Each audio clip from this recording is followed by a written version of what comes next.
What's going on, everybody?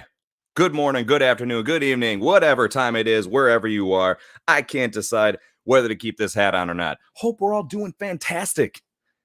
And I hope we're all ready to talk some more Multiverse of Madness because what did you think that the last 3 hours that I spoke about it was enough? Absolutely not. Not even close. Not even a slight bit close.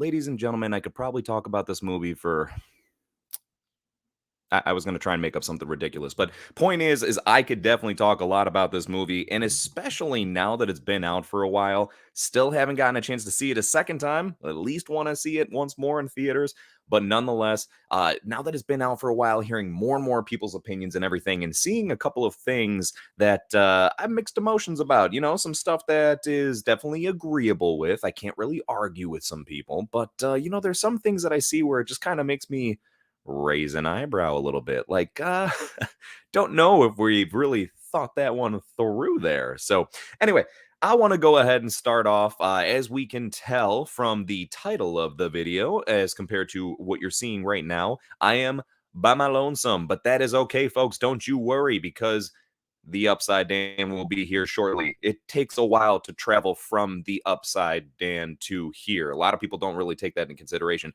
It's actually a different location. It's like imagine like another universe, I guess, or whatever the fuck the Upside Down is in Stranger Things. That's Would that be like another universe? An alternate dimension? How would we classify a different universe versus a different dimension? I mean, I'm saying that I know there's got to be a clear difference, right? But anyway, while we think of that, got a couple people that seem to be here with us already. Drew, what is going on? My God, glad that you could be here, as well as Eric. Dude, glad that you could be here as well. And glad that you just dropped another video recently, my friend, because it's been too long since Eric put out a video. That wasn't an actual song. I just made that up for you right now, Eric. So you're welcome. You're welcome, my friend.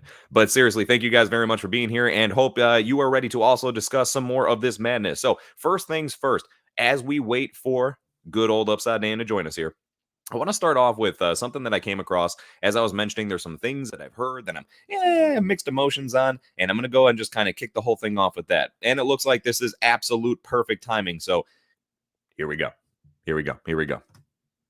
Hey, wait, hold on. Yay! I think that's a little bit better. What's better? Is this better? Or is that better? That's good. Yeah, this is good. All right, sounds good. Sounds good. What's going on, Dan? How you be? Pretty good. Pretty good. How are you? Um, Fucking fantastic. Now that we're talking more about this movie, well, I'm especially excited to go ahead and chat it up with you, bud. Just strictly because I mean you're my bro, and then also because I know that you don't share the same exact emotions on this film as I do, but I appreciate that. I like getting some other perspectives in here. So I was going to jump right into this particular thing that I'm curious on your thoughts on. It's a quick thing to kind of start this whole chat up. I came across an article from Screen Rant, which I don't know, man. It just seems like lately with Screen Rant, it is a complete hit or miss, and it's much more of a miss than a hit as far as with their articles. I don't know who's in charge of writing these things. I can't imagine it's always the same person, and I don't completely mean to shit all over them. I get it. They're just doing their thing and trying to write what they got ideas for, but they came up with something that was 7 reasons as to why the first Doctor Strange movie is better than Multiverse of Madness. And didn't want to spend a heck of a lot of time, but I thought I'd quickly fire through what their reasons are and, maybe rip apart whether they're absolutely horrifically wrong or perhaps they're actually onto something. Okay, yeah, sounds good.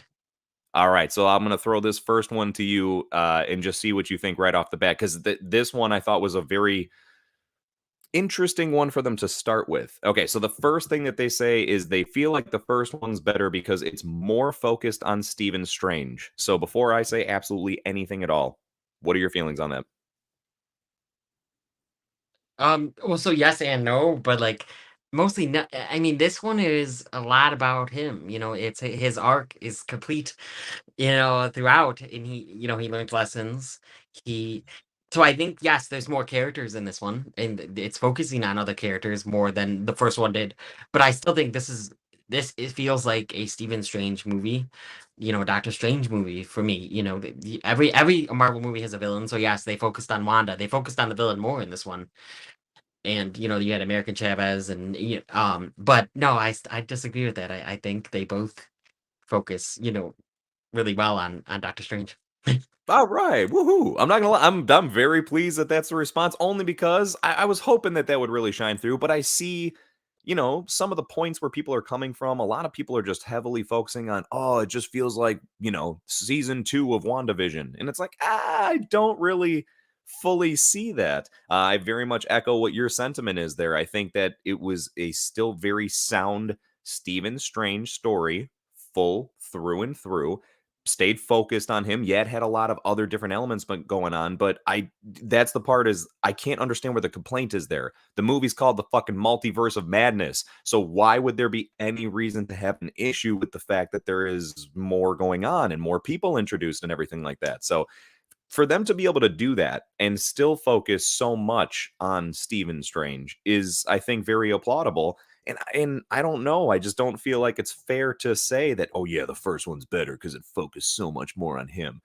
Yeah, And dare I say, I find it even funnier that there's a complaint about, oh, there being too much focus on Wanda, whereas the normal complaint is that the MCU villains are normally not fleshed out a lot, right? yeah, It's they're very just kind of one note.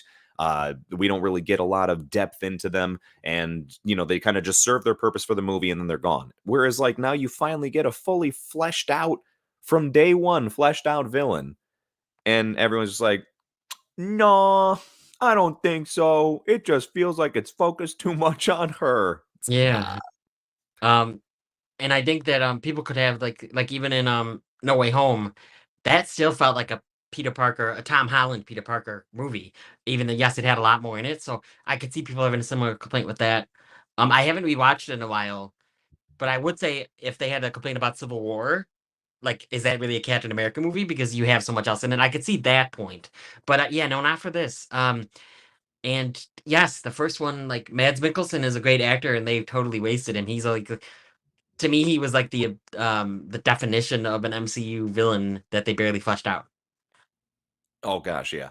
No, I think there's too many good people actually. There's a lot of good actors that they've had to play villains that it's like it's a shame they didn't do more with this. One that's always stood out to me, for example, is Christopher Eccleston from Thor: The Dark World, which Yeah, I'm trust me, that is not at all like a strong MCU movie, but him as the choice for that villain was always something where I was like, man, I wish they did more with that. He really feels like he could have done something better with that role if they would have let him and everything. yeah, And I love the comparison that you threw out as far as Captain America Civil War. That is a ridiculously solid point because, yeah, it could be argued much more that that's less of a Captain America story than Doctor Strange Multiverse of Madness is a Doctor Strange story.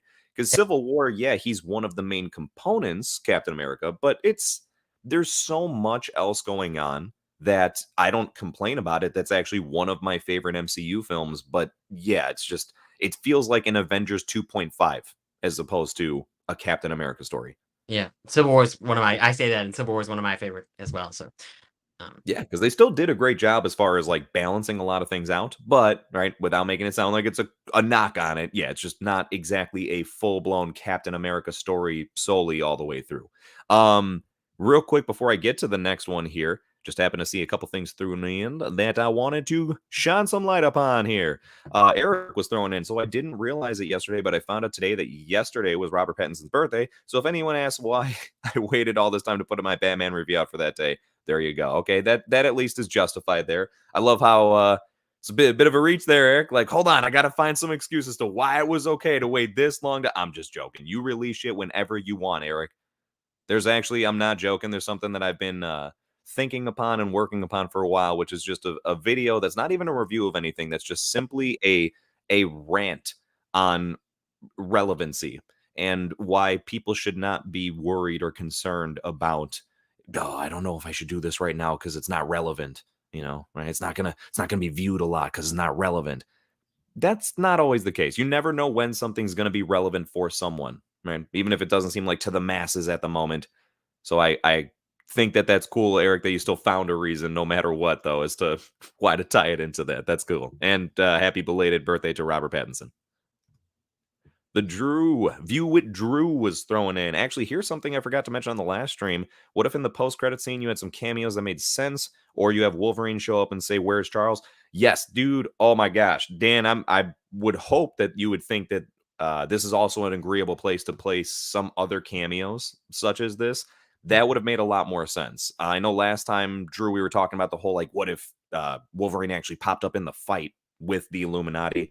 I know we were kind of like, I don't know, it could be cool depending on what happened, but I think it would have felt out of place. This would have felt much more organic. What do you think, Dan? Yeah, I think I agree. But the only thing is then we'd have to would we follow up with that universe's Wolverine, asking about that universe's Xavier, you know?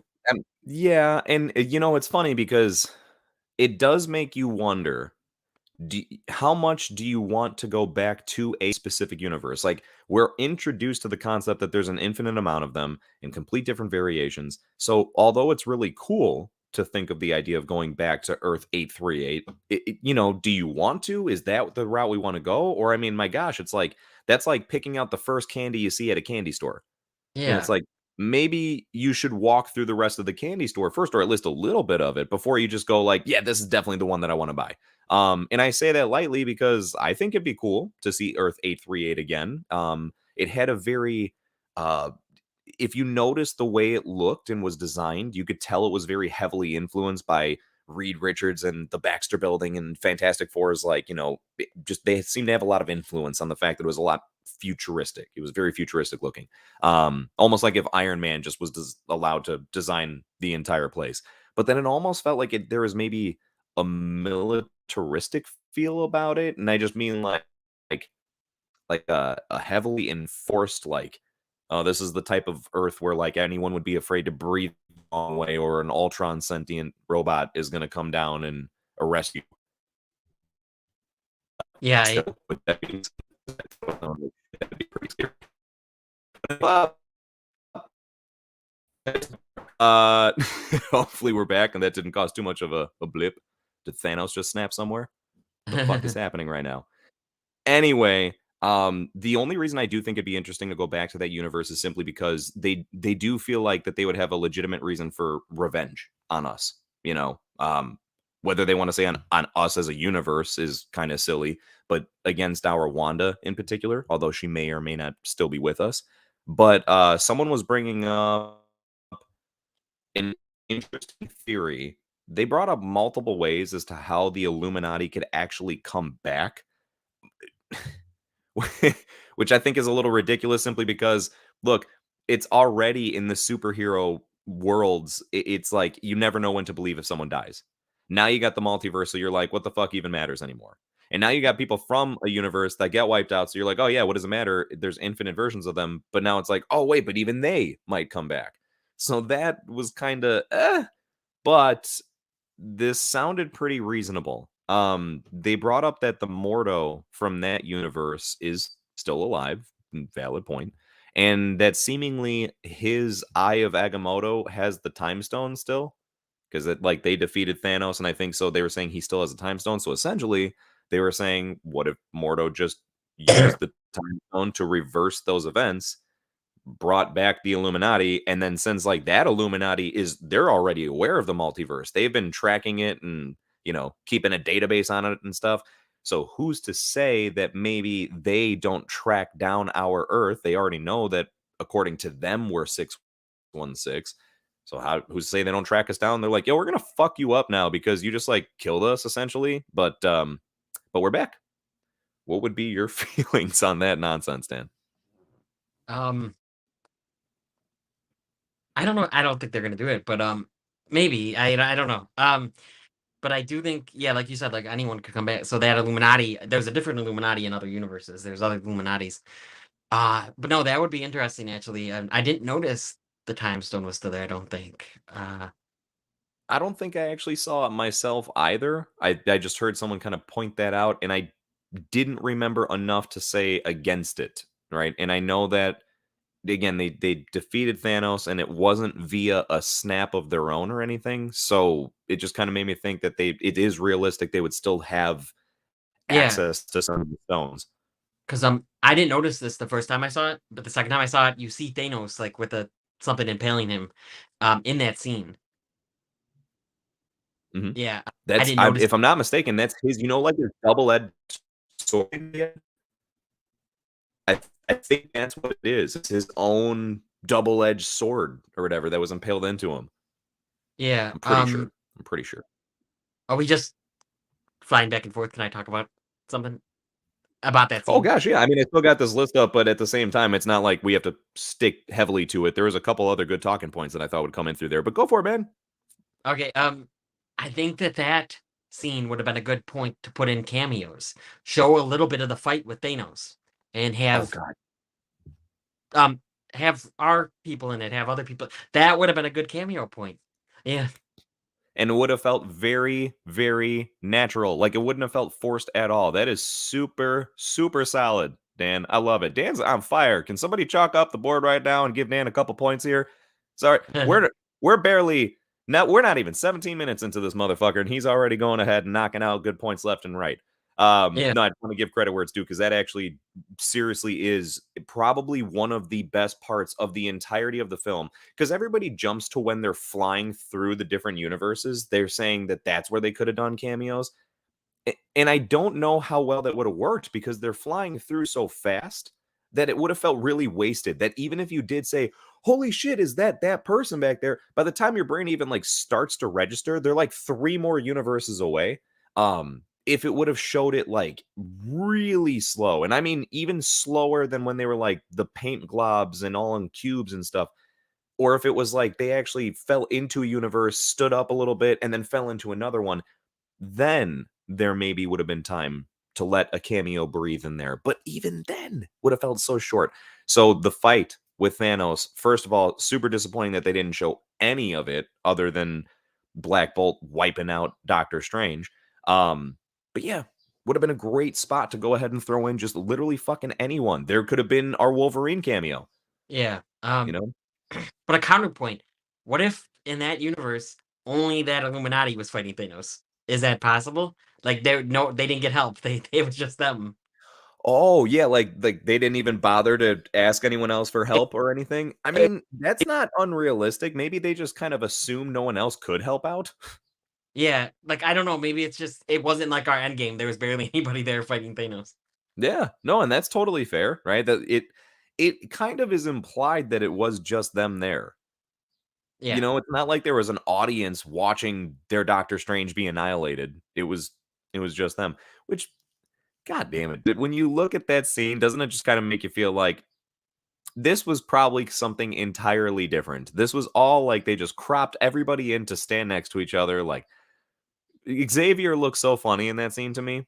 Like the fact that he's still in a completely not dusty, dirtied up, or damaged yellow chair whatsoever, and he's got his perfect suit on, looking like he's just like fresh out of, I don't know, like he just got ready this morning, right? It's like, didn't you just battle Thanos, kinda? Shouldn't you be muddied up a bit here?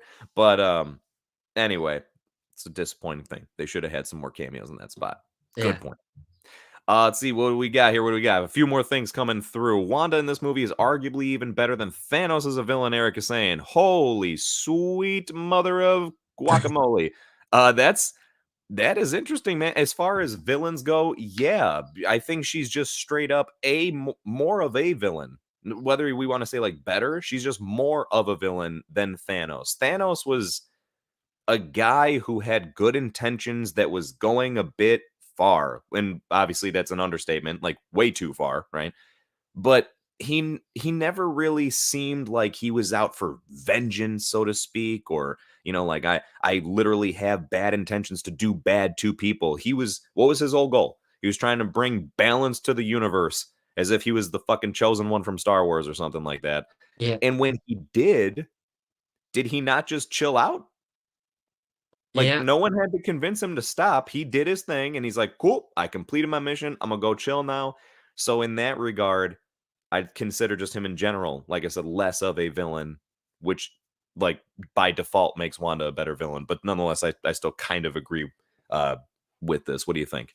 Yeah, I do. I mean, I love Wanda. Wanda's like one of my favorite characters in the MCU. Uh, my other thing though is in Endgame, I would say Thanos was more vengeful because because he was gonna just wipe out everyone, Mm, when off. yeah. So, but yeah, no. At first, he was kind of just a guy that just wanted one thing, and it wasn't what he wanted wasn't bad, but the way he was going about it Hmm. was.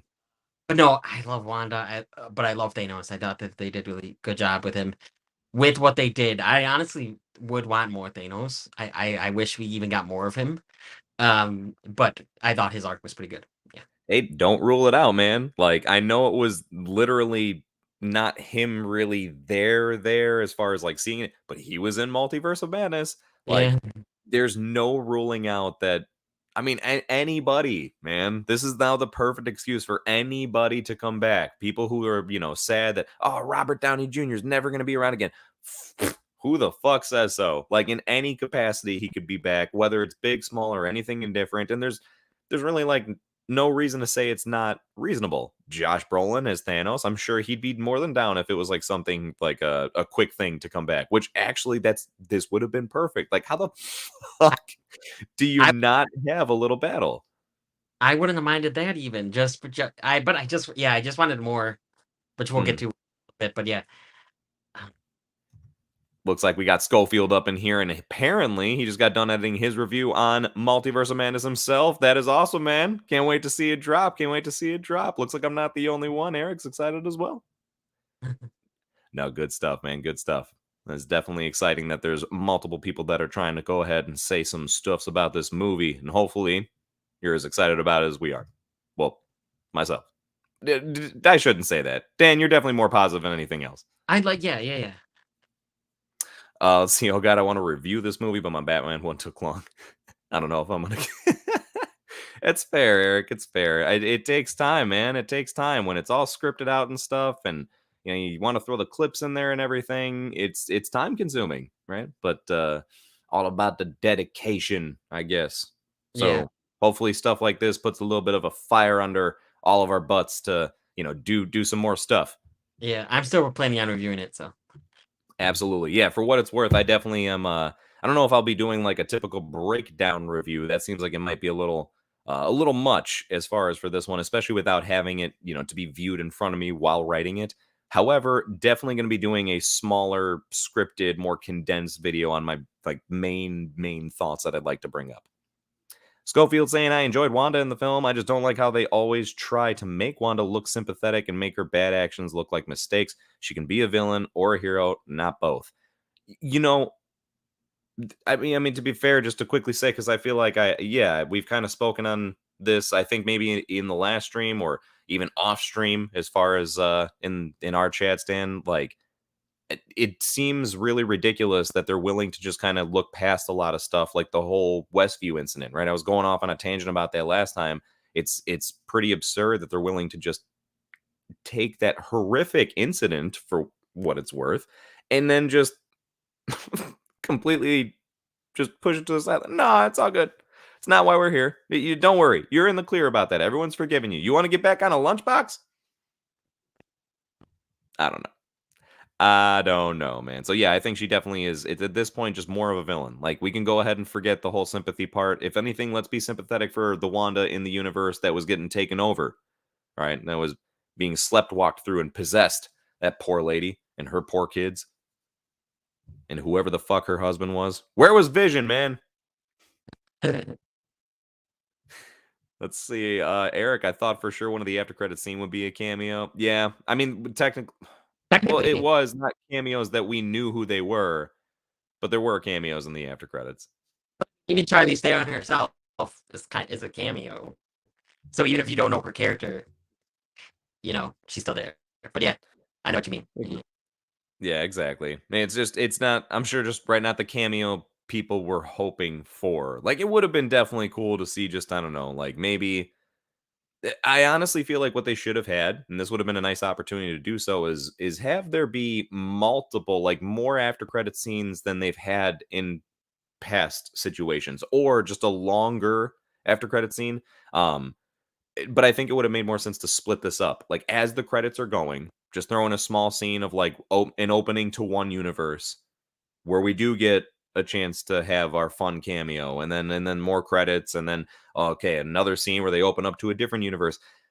Would it have felt not as nice as if it would have been in the movie? Sure, but still fun nonetheless. Yeah, yeah, definitely, definitely, definitely. Jace, um, I'm hearing like Yeah. you're echoing, or I don't know if it's me. It might be me. Oh, Um, let's but see. Hold on.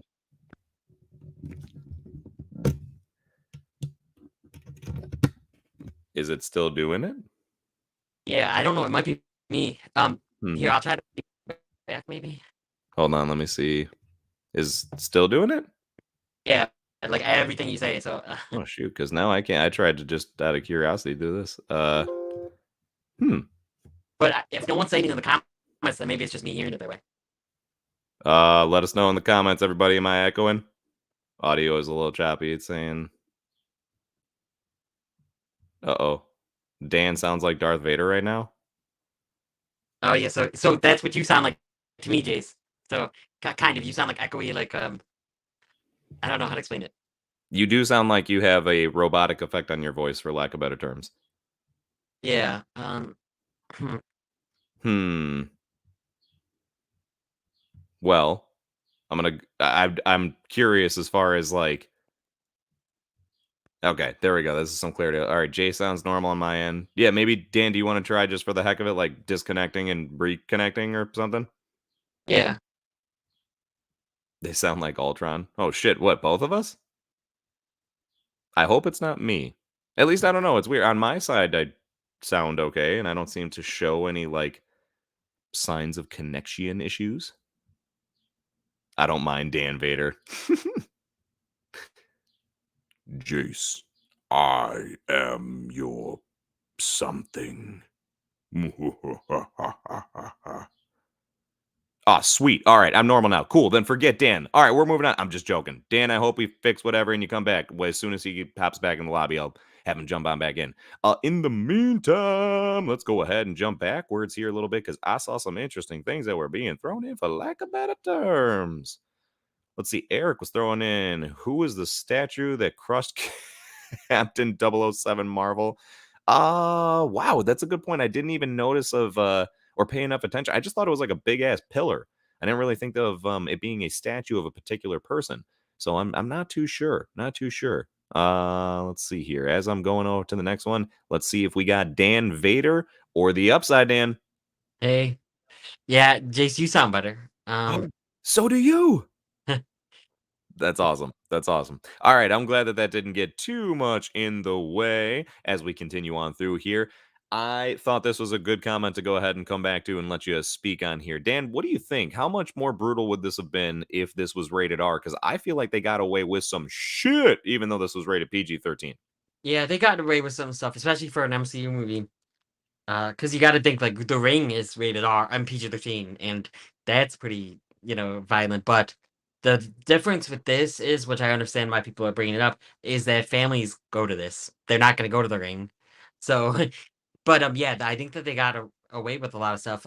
Reed Richards' death was fine. I don't know, like I guess it could have been more graphic, yeah, if it was rated R. But I don't know. Yeah, I thought they got away like you. I thought they got away with some good stuff.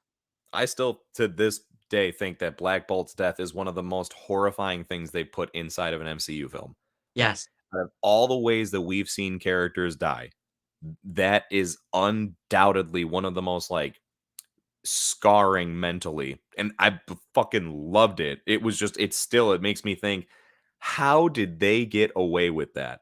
How on earth did they show that? And they were just like, okay, that's making it in. It's PG-13, but we'll take it. Because I agree, the John Krasinski, Reed Richards, Mr. Fantastic death, although that was really epic and still brutal as far as how his head like popped at the end, basically. It's one of those where as epic and horrific as it is, it's like, okay, I can watch that and not feel slightly uncomfortable. And that's actually as messed up as this sounds. So I'm sorry, but for anyone that like enjoys horror movies, sometimes what's so interesting about it is the graphic, insane deaths, right? Well, that's what is I'm sorry, what makes Black Bolt's death so interesting is it's just like, oh my gosh, that's so messed up that it just sticks with you and it kind of makes you appreciate it, honestly. I do feel like if it were for an R rating, we would have seen Peggy Carter actually get cut in half, as opposed to it just being very heavily implied. I think that Captain Marvel would have been taken out in an insane more way. I think, like, honestly, she would have just been like maybe ripped apart or melted down or something. Um, and yeah, I don't know. I think there would have just been a lot more like insane deaths, which is saying a bit because we already got a bunch of them. I love how the way she was like drenched in blood, and how did you notice that when she first entered into the mirror dimension, when Doctor Strange tried to trap her there, and then she like cracked it, and it looked just the same as when she has the blood going down her face. Yeah. Thought Yeah. that was super creative directing on Raimi's end. Top of her at the Illuminati, place with the blood dripping down. I want a Funko Pop of that, I Um, think remember I was showing, I thought there was a design for one, and I still don't know if it's real. Don't know if it's real. Hope that it would be something that people would also be looking for. So yeah, oh, wait, was that the mirror dimension, or was that just he just put mirrors around her? I And believe, from what I understand, that yeah, I think he actually put her in the mirror dimension. because she, like, stepped on that thing and then it happened. I don't know. True, and so I mean, to be fair, I'm not entirely positive. Another reason why I definitely want to watch again, pick up on some of the smaller details like that. But I'm pretty sure the whole concept was he was trying to place her somewhere where she doesn't really have as much power, and that's how he kind of always has described the mirror dimension. So that's what I think was implied, is that he was trying to like trap her, and then all of a sudden it was, oh, I bet it's gonna be tough for her to get out of there. Nah, super easy, barely an inconvenience. Yeah, they haven't done that. They got Uh, Be perfect for. Let's see. Drew was throwing in, what if the other version of the Illuminati are characters from other Marvel films that aren't in the MCU? I'm guessing, so we're talking like the 2000s Fantastic Four and Ben Affleck's Daredevil and shit. Ghost Rider. Yeah, I wouldn't mind. That'd be cool. Maybe not as the Illuminati, because the Illuminati needs to be more powerful than most of them. Yeah, May yeah. I don't. Um, yeah, but that'd be cool I would like to see them again. That's a reason I was let down here. I wanted to see them again. The Oh yeah. for um I know a lot of people don't like those movies, but it's still cool. It would have been cool to see them. Exactly. Right, for nostalgic purposes or whatever the case may be. I'm sure they could have done something fun with it. And just like how they made the Illuminati in here very, like, they were very serious, and they seemed like a group of heroes that were not just like your typical Avengers, right? Where Earth's mightiest heroes, where everyone respects and loves them. It seems like probably a lot of people respected them, but maybe more out of fear than anything else. And they themselves seemed like a group of heroes that were just kind of willing to make decisions that perhaps we would not be accustomed to as for our heroes. Like, they straight up agreed to kill a member of their team and then lie to the world about it, Yeah. and then put a fucking statue up honoring the guy. You know, it's so weird to me that they would even think like, yep, this is the right way to go, even if their Doctor Strange was very much like, hey, no, this, we got to do this, we got to do this. You'd think that all of them combined would have been like, no, we got to find a different way so that we don't have to fucking kill you, but they did. So, anyway, my point is, it was interesting to see them as like a different serious version, as opposed to maybe what you would expect from all those people. And I think that could have been a cool way to bring back some of these like more cheesy characters from other older superhero movies, right? Imagine if we got like the full Fantastic Four from the old 2000 movies, but like serious. Like they weren't joking around. Like, all of a sudden you would expect like Chris Evans as Human Torch to crack a joke, and he's just like, "Nah, fuck you. I'll take you out if you crack a joke." It's like, what? Or yeah, any of them. But it would make much more sense as like their own group of Avengers, or like the Defenders. I think that'd be kind of cool. Like the first Doctor Strange we see in Multiverse of Madness, in the beginning opening scene, from what I understand, is he's always referred to as Defender Strange. So, like, I think it would have been cool if, like, at one point they would have gone back to his particular universe and we see more of the Defenders, right? Which is another fucking group of heroes with a different name. But that would have been another chance to have more cameos. Yes, yeah. So I don't know. I think they get the point is they have at least opened the door. This isn't the end of anything. So even if it's just like, ah man, they should have had whatever, who knows? We'll still have a lot to come. Secret Wars is coming. Wait, so if I got this right, they have to go to that place, Earth 838, right? To Yes. get to the door to get to the Book of Ashanti every time. Or I think that Doctor Strange was like the only one that they're aware of that has created a set path to the Book of Ashanti. So, I mean, maybe we can assume that there's been other Doctor Stranges that have done the same, but yeah, we don't know for sure. So it seems like potentially that's a good point. or is every universe like the Darkhold, every universe has one. Or most universes have one. No, man, they make it seem as though there's like one Book of Ashanti throughout the entirety of the multiverse. We were talking about it last time. That's what I thought, and I thought that was obviously odd. Yeah. And then isn't it I mean, I'm drawing a blank, but isn't it destroyed in this movie? Yeah, easily. Right? So now it's just kind of like, well, fuck. So that's what now what? You gonna make another Book of Ashanti? Yeah, I I don't know. think what's more realistic as opposed to making another book is I think that we are gonna go see the continuation of Stephen Strange's story here, I think, is going to be Doctor Strange forming his own multiversal group of Illuminati members. Like, I think we're going to basically see him traverse throughout everything and meet different heroes along the way that are aware of the impending danger, or at least just down for the cause to stop it. And yeah, he'll kind of make his own Illuminati, just like how the Doctor Strange in Earth 838 was the founder of it, from what they explained. I think he's going to be the founder of a multiversal version of it. Yeah, I would love that. Kind of like how the Watcher in What If made his own multiversal Avengers. Yeah, I yeah. think it'll be reminiscent of that. That'd be kind of cool. That would definitely be cool.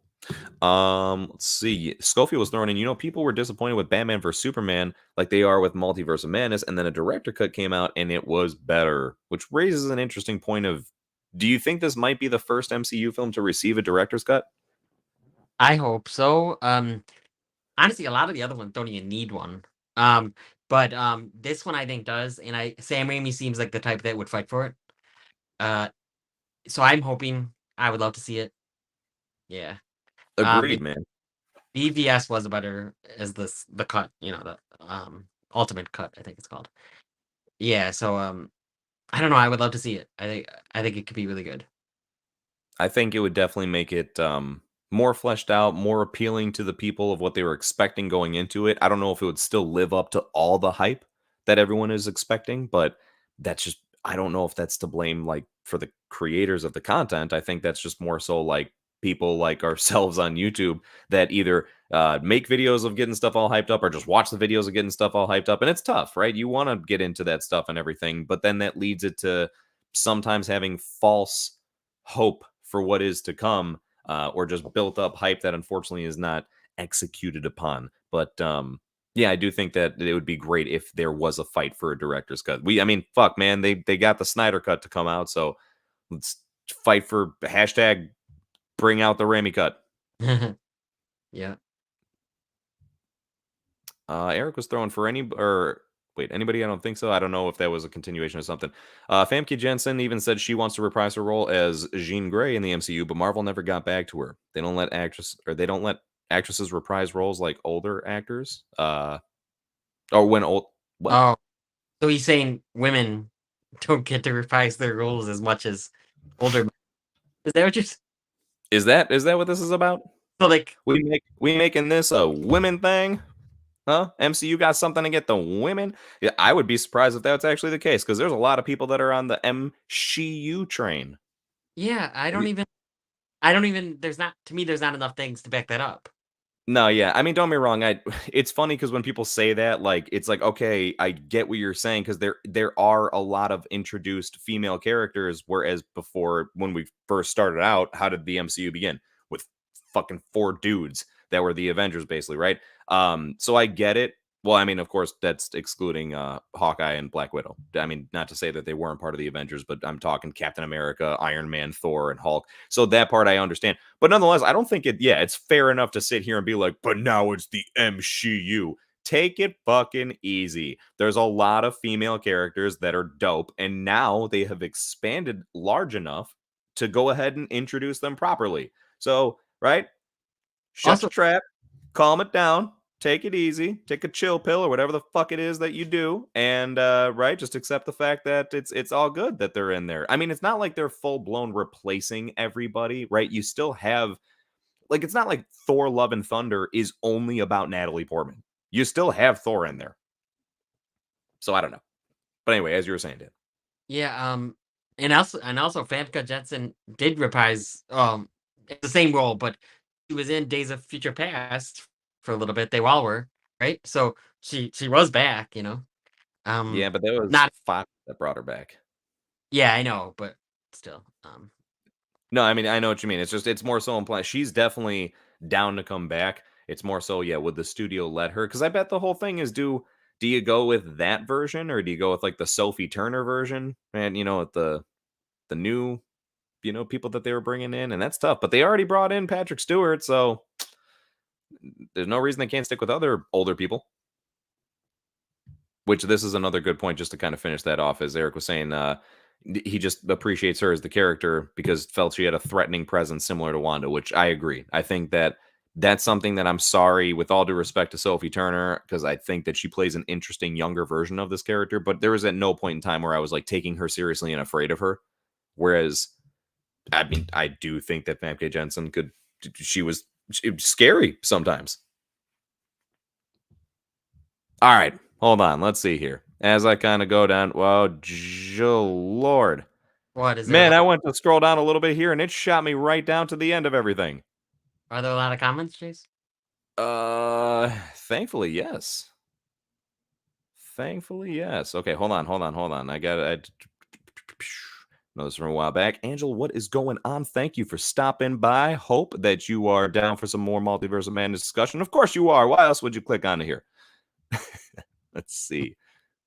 Hold on, I was trying to find either where I was or just another good thing. It's an interesting point there. I like how they were killed. I'm sure referring to the Illuminati members. Schofield saying, I mean, what were you expecting? Their own movies? They have to be the best in the MCU. I agree. I don't think there's anything that tops that or comes close. I actually, when you think about it, I can't even think specifically of another way anyone has died in the MCU that I'm like, oh yeah, but this is on par with that. Can you like? Are there any MCU deaths that really stand out to you?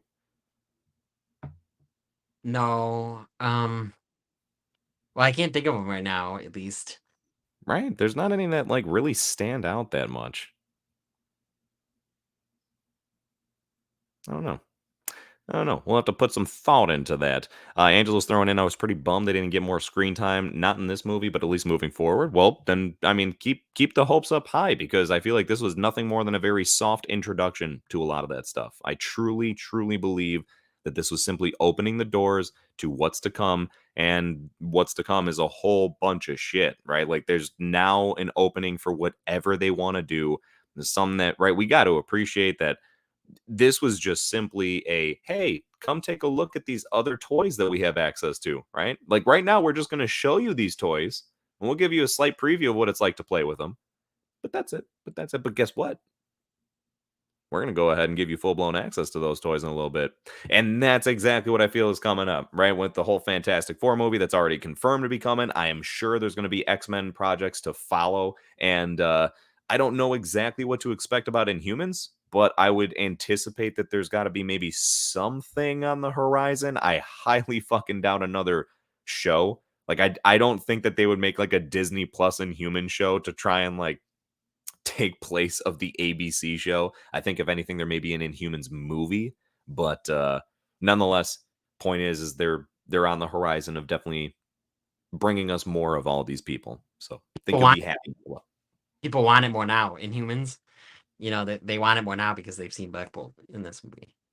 Well, because they actually treated him right. and this is tough. I've literally seen snippets of the ABC show, but anything that I've seen, just it all looks like so so amateur in comparison to what you know it should be.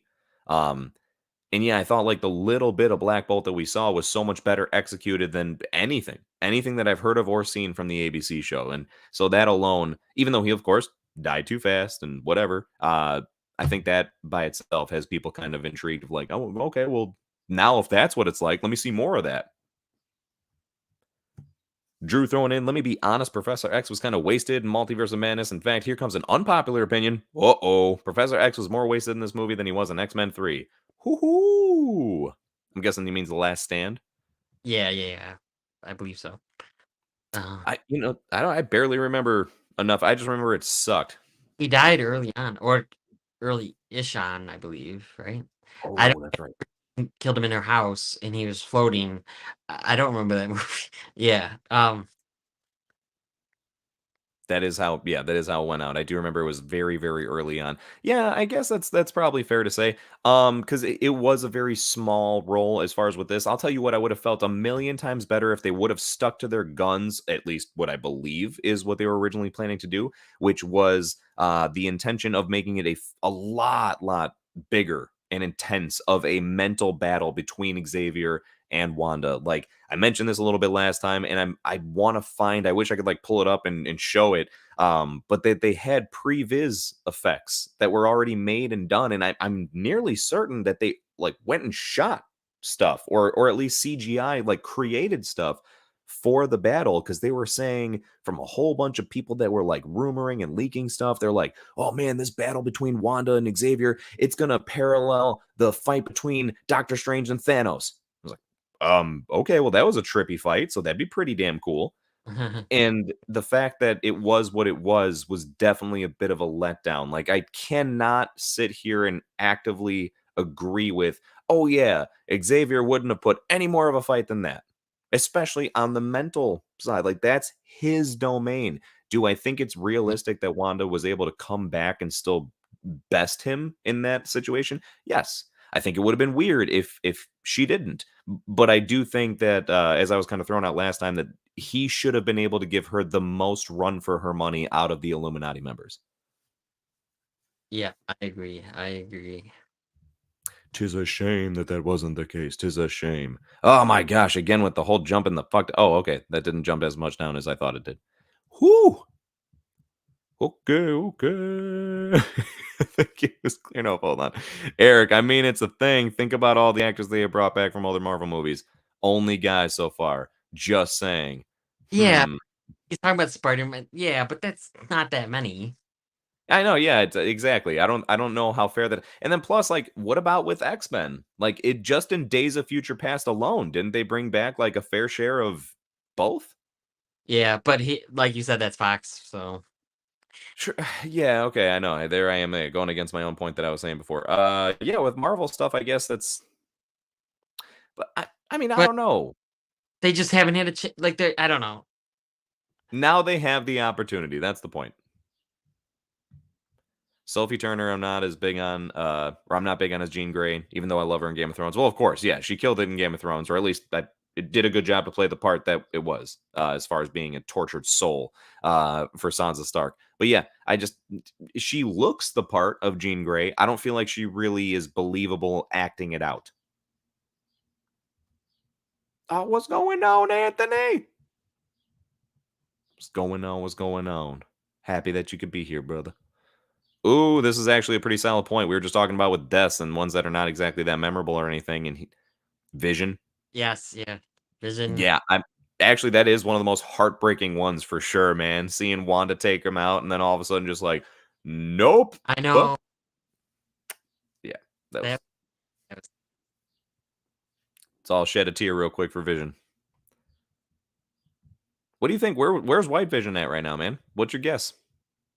I don't know. Because he got his memories back. So if he didn't get the memories of Vision back, I'd understand why he's been absent. Because why would he care about coming back to find Wanda or anything? But he got the memories of Vision back, if I remember correctly. I just watched WandaVision, but we watched it, and then so I don't. Yeah, I don't know why he hasn't come back. And like you said, I don't know why Vision in general was not mentioned basically in this movie, just like once or twice. Right. Yeah, and it was a very big missed opportunity. I think actually that would have been one of the coolest cameos. Even aside from like other people that were in movies before, I think if he would have been like even in an after credit scene, you know what I mean? But have White Vision pop up and I don't know do what. But like because the ending of the movie implies that we may not have our Wanda still. But it would have been nice to see him kind of in some capacity pop up. Even be yeah, it would be cool even if he was a human in the other universe where she was taking over Wanda. And like for some reason he's a human in that universe. He was never a robot. So he's actually a human and she would want that more, you know? Right. Actually, yeah. No, and that's exactly where I was kind of in line with when I was mentioning, hey, you didn't even need to have him in the movie a lot. You didn't even need to have him as Vision, right? You could just have Paul Bettany show up and exactly for that excuse, right? Hey, it just so happens that in this universe, like Paul Bettany is just or Vision, is just a dude.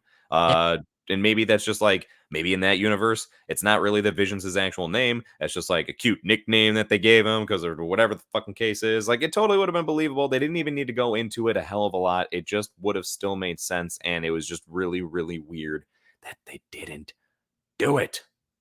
Don't get it, man. I Yeah. don't get it. Over and over. I can't repeat it enough. Oh, I'd even say another death that was memorable. Thanos in Endgame, so the beginning of Endgame, when Thor goes for the head. That was pretty Ooh. That's a pretty good one too. Yeah.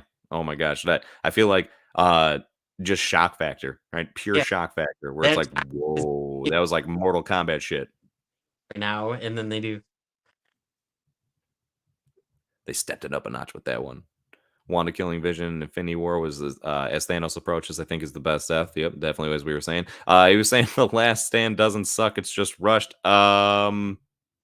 No, just Jace. I don't I don't hate The Last Stand as much as everyone does, but yeah, I don't like it. And I said that about Spider-Man 3 as well. I don't hate that as much as everyone does, but I like Spider-Man 3 way better, I think, than Last Stand. Oh gosh, yeah. I mean, it's been longer since I've seen Last Stand, but I'd probably want to rewatch Spider-Man 3 first Yeah. between the two. But I'd be really I'd be willing to rewatch The Last Stand. It's not one of those where it's like, nope, never again. But I just would go into it with like I already remember so little about it, and I would just be like, well, I'm not expecting anything out of this, right? It's probably just gonna be it is what it is, and maybe that will make me appreciate it more. So for me, I'm willing to watch pretty much every X-Men movie again. I'm basically willing to give every MCU film. There's not an MCU film that I would never watch again. And there's not a probably not an X-Men movie that I would never watch again. Maybe watch it one more time and then I'm done, but yeah, I don't know. Uh, That's fair. That's fair. Yeah, I can't think of any that I just would not actually be willing to give a shot. yeah. There's one more death that was mentioned here. Iron Man. I think he has the most heroic death. I don't think he has the best death. Yeah, cuz yeah, the reason of his death like you said heroic. That was really great. Yeah. Uh, But as far as like how he died, no, I'm not going to say that that topped what we were just talking about with what happened to Vision, what happens to Black Bolt, what happens to Thanos with the head chopped off. You know, oh, let's see. Anthony throwing in Wolverine Origins is probably the only one I would not watch oh, again. I forgot about that. Um, but I will say I'm gonna watch it at least one more time just because I've only seen it in theaters. I barely remember it, so it kind of be like a first time watch. But yeah, after that, I probably won't watch that one again. Yeah, it's a bit of a waste of time, that's for sure. But I know what you mean, still in the sense of like, th- I don't know if I would ever get to a point of just like literally sitting there and being like, never again, never for the rest of the days of my life would I ever be okay with watching that. Yeah, It's kind of like, I mean, all right, it's never going to be my choice, but if it's just on, I guess I'm not going to same. suffer or I'm not gonna go. Oh, I gotta watch Dark Phoenix right now. Um, but and I even liked that one more than most. I had fun with it in the theater, but it's not. Yeah. Probably watch it another time. But I'm gonna probably watch all the X-Men movies soon and then be done with some of them. Maybe. that's fair. But That's fair. I'm willing to watch them again. It's not. But yeah. Well, I hear you. And even though it is fucking awesome to dissect all of that type of stuff with the X-Men movies and how good they all are, and yada yada yada yada yada. There's some other things Multiverse of Madness related that I'm going to go ahead and turn this back into. So for those of you that were turned in for the first few minutes and heard me bringing up about this list of shit that makes the first Doctor Strange movie better than the second one, and then wondered what the fuck happened to that list, Jace, you literally said one thing and then you went off on a random tangent about everything else you possibly could. That's right. That's what you typically get with these streams. I am horrible at staying on point. No, I'm just joking. But sometimes I totally go off on rants, and then it's hard to get backwards to the stuff we started with. But let's get back to the stuff we started with. So, Dan, number two, as far as reasons that this particular person who wrote this article on Screen Rant thinks that the first Doctor Strange movie is better than the sequel, is he thinks that there's more developed side characters. Basically, and there's not too much to even go off of here. They keep it pretty nice and compact. It says Doctor Strange has a lot of, or the second one, has a lot of supporting characters like America Chavez, Wong, variants of Mordo, and Christine Palmer. Compared to the supporting characters in the first movie, they all felt a bit underdeveloped. America Chavez was present for a significant amount of time in the film, but fans found it hard to connect with her. Even her suddenly becoming a hero and fighting Wanda in the end felt flat because there were no hints given to this in the rest of the movie. Also, the actions of variant Mordo were hard to understand because viewers hardly knew anything about him. On the other hand, Mordo, the Ancient One, and Christine Palmer from the first movie were brilliantly portrayed. Their actions and motivations were clear, and audiences felt like they knew them.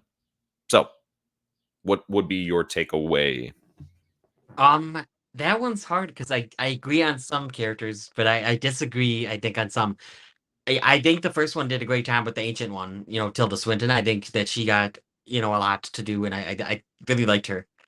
Uh, but this Christine Palmer, I really liked. The one we meet in 838. I really liked her, and I feel like you didn't get that much Rachel McAdams as Christine Palmer, any variant of it in the first one. You did get her in the few scenes, but I don't feel like you got to know her that well. Um, but in this one, I feel like I really liked this variant of her. Mordo, I do wish that we knew what was going on with the Mordo from the first one. I wish we got a continuation of that. At the same time, though, I wouldn't have wanted, even though I didn't love this as much as everyone does, I wouldn't have wanted them to delay this much longer because Multiverse of Madness was something I was really looking forward to. I wouldn't have wanted them to do a Mordo movie or like a Doctor Strange and Mordo's the villain yet. Right. But I would have still liked to learn more about him. Because what's the actor's name? Is Oh, that I don't even know. I'm not even going to try to pronounce it. okay? Is that Chidowell Ejiofor though, or whatever? Sure. I mean, Okay, I know, yes, I know that is his name, but I'm not joking. It's just one of those complicated ones, and I definitely, yeah, I'm not sure how to pronounce it. yeah. Welcome back, Schofield, by the way. Um, I think he's really good, so I really wanted to see more of that Mordo. But I did think this Mordo was pretty good. Uh, Wong is just amazing to see because you see him in a lot of movies, and I love when he pops up in random stuff. But I still feel like we don't know him that well, at least as Sorcerer Supreme in any of the movies. I don't know if you'd agree with that. But yeah, that's mostly my take on that. No, and I agree with the take. I could not help but get a little chuckle out of Eric's interpreted Chewbacca. Yeah, I don't know, man. I don't know how to say it.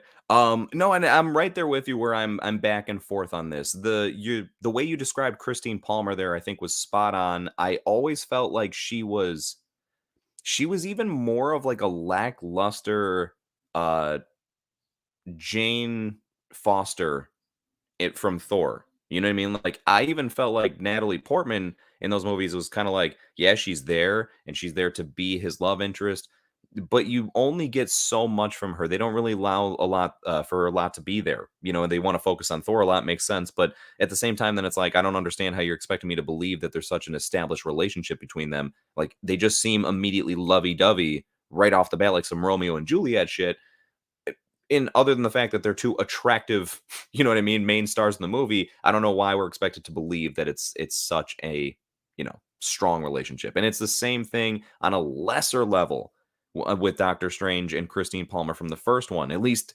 that was I remember my takeaway as well. It felt like she was very insignificant overall to everything, other than the fact that yes, he did care for her, he did love her, but that really didn't play a lot into stuff. Like he was still very selfish, self-centered, conceited, went on his own mission to fix his own hands, never really was doing anything on behalf of her or for them to be together, whatever the case was. The story we got in What If made a better use of Christine Palmer than the first Doctor Strange movie, I feel like. And Yeah. then I also agree that the Christine Palmer from Earth 838 was a much more interesting take on the character, which I believe that is a rip from the comics of what they call Night Nurse. So I think like that's what she actually is classified as far as the character. And I thought that was really, really interesting and cool. I do think that Mordo was awesome in this movie. And yes, I agree with the part in the article here where it says that it's a bit hard to understand his motivations. Like the fact that he's so happy to see Doctor Strange at first. And I get it. He's playing it up so that he can trick them, so he could trap them because it's like, hey, we don't know how much to trust you. That's fine. I understand the hesitancy to believe him. But sometimes they make these connections that are not really justified when we're talking on a multiversal scale. And there's another thing that we could bring up with this that I'll get to. But even just like, why is there any guarantee that Mortal hates Steven in what, like, just, I guess, any universe? Because Steven uses that to his advantage. Oh, you were probably jealous of me in this universe and everything. How could you possibly fucking know that? It's just really weird to think that that's something to go off of, and it did feel like kind of odd for this Mordo to kind of just jump on that bandwagon.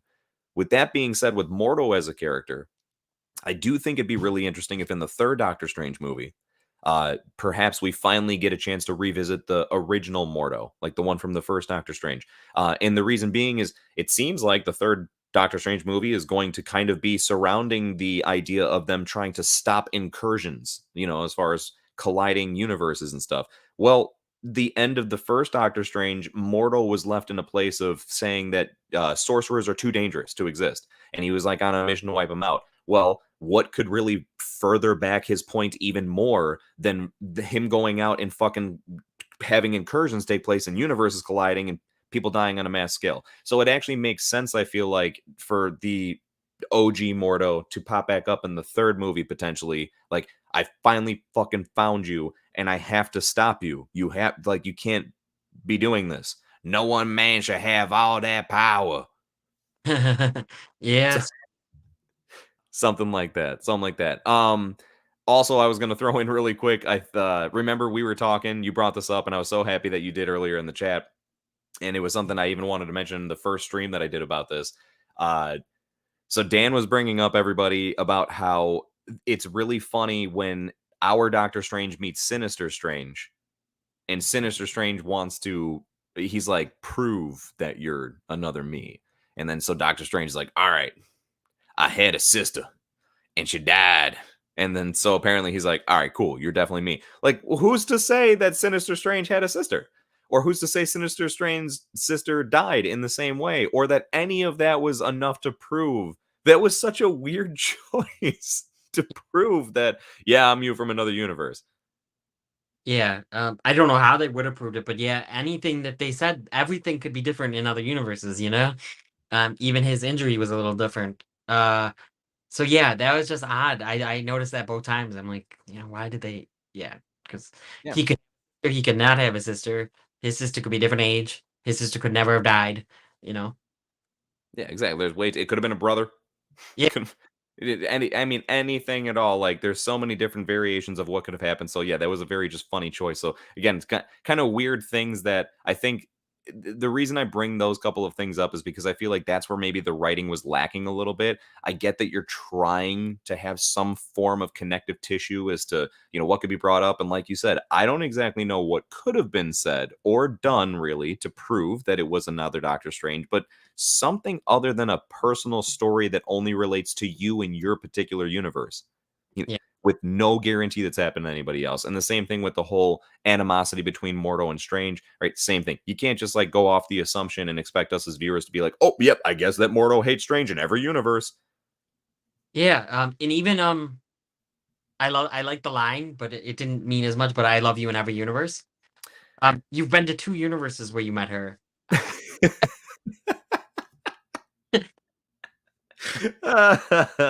Exactly, man. More of that Romeo and Juliet type of bullshit that just kind of doesn't really feel as believable when they introduce it like that. Yeah, and even America Chavez saying, "I've looked for them everywhere, then I've only been to 72 or something universes or whatever she said."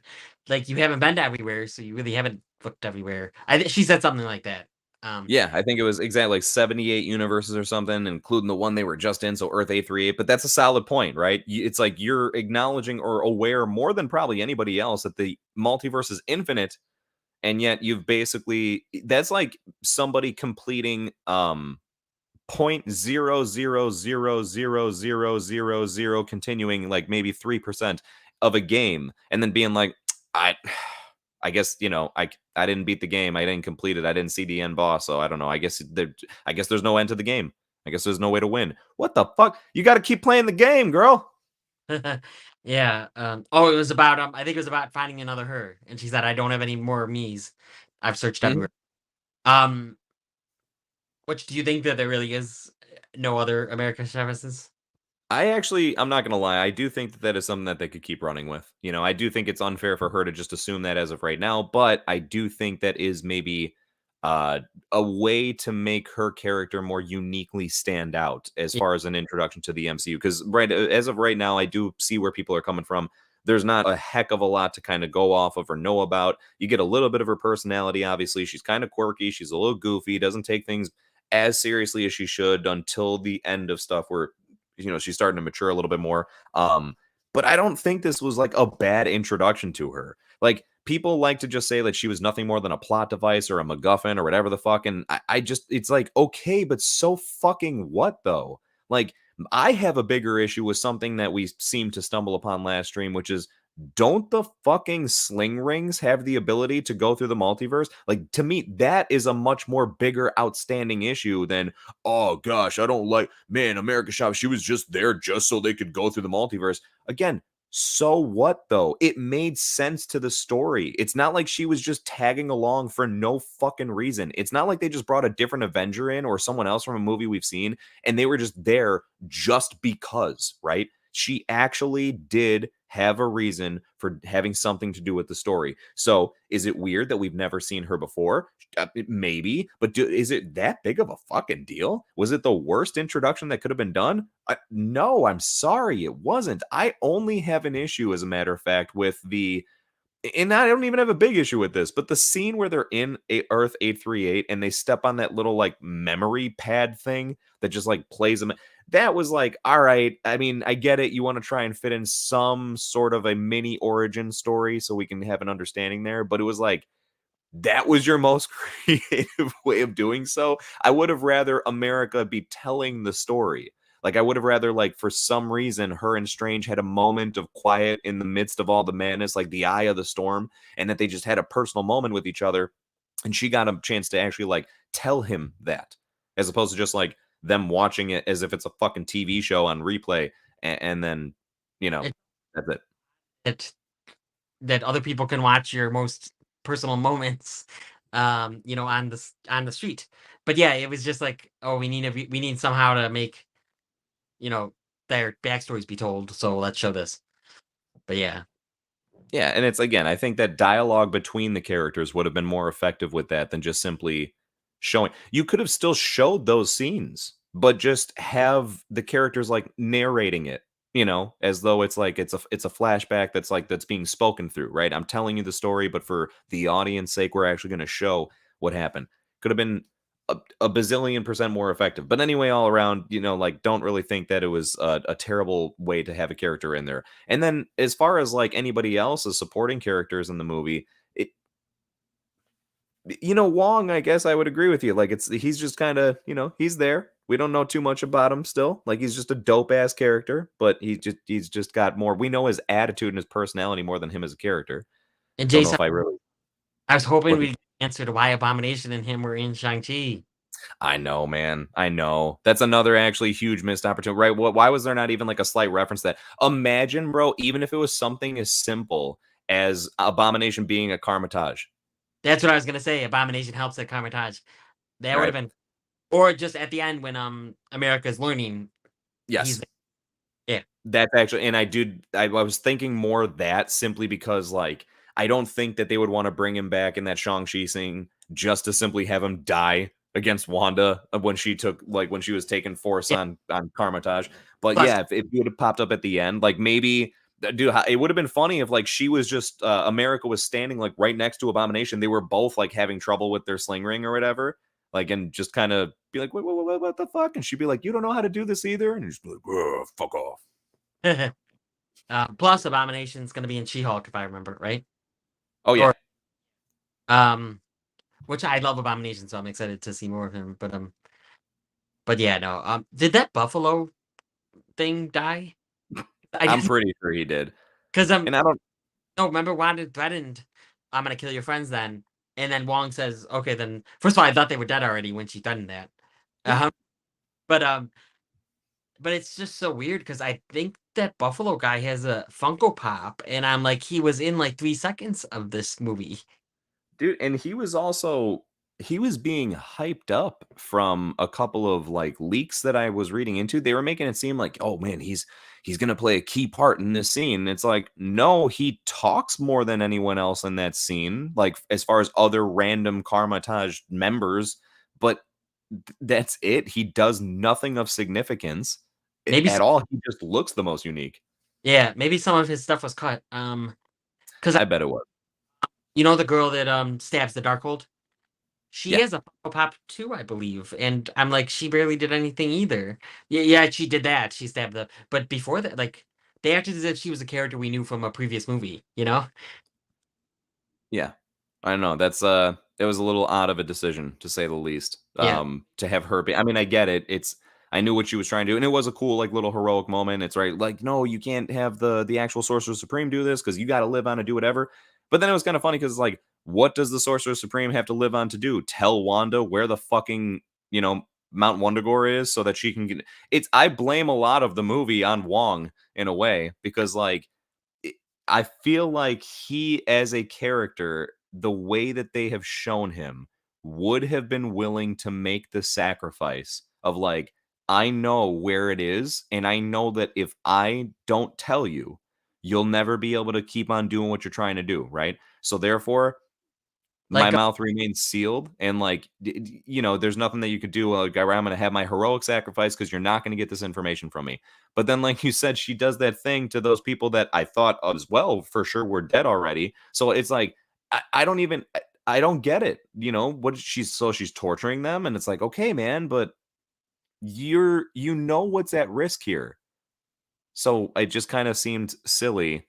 And I blame a lot of the whole movie on Wong. yeah, it's and when you were saying that, Gamora kind of was trying to do the same thing with how she knew where the stone was, but she didn't want to tell Thanos at first. So, but and she ended up having to. Well, kind of not, but but that kind of reminded me of that. But I didn't want Wong to die in this one though, so um I don't know. It just would have felt too early. Because even when Wanda threw him off the cliff, I was like, no way did he die. That would be such a letdown. It was a bit shocking, right? Like, I wouldn't have been surprised if they just had him stay dead, to be honest with you, with other things they pulled off in the movie, right? I wouldn't have been too shocked.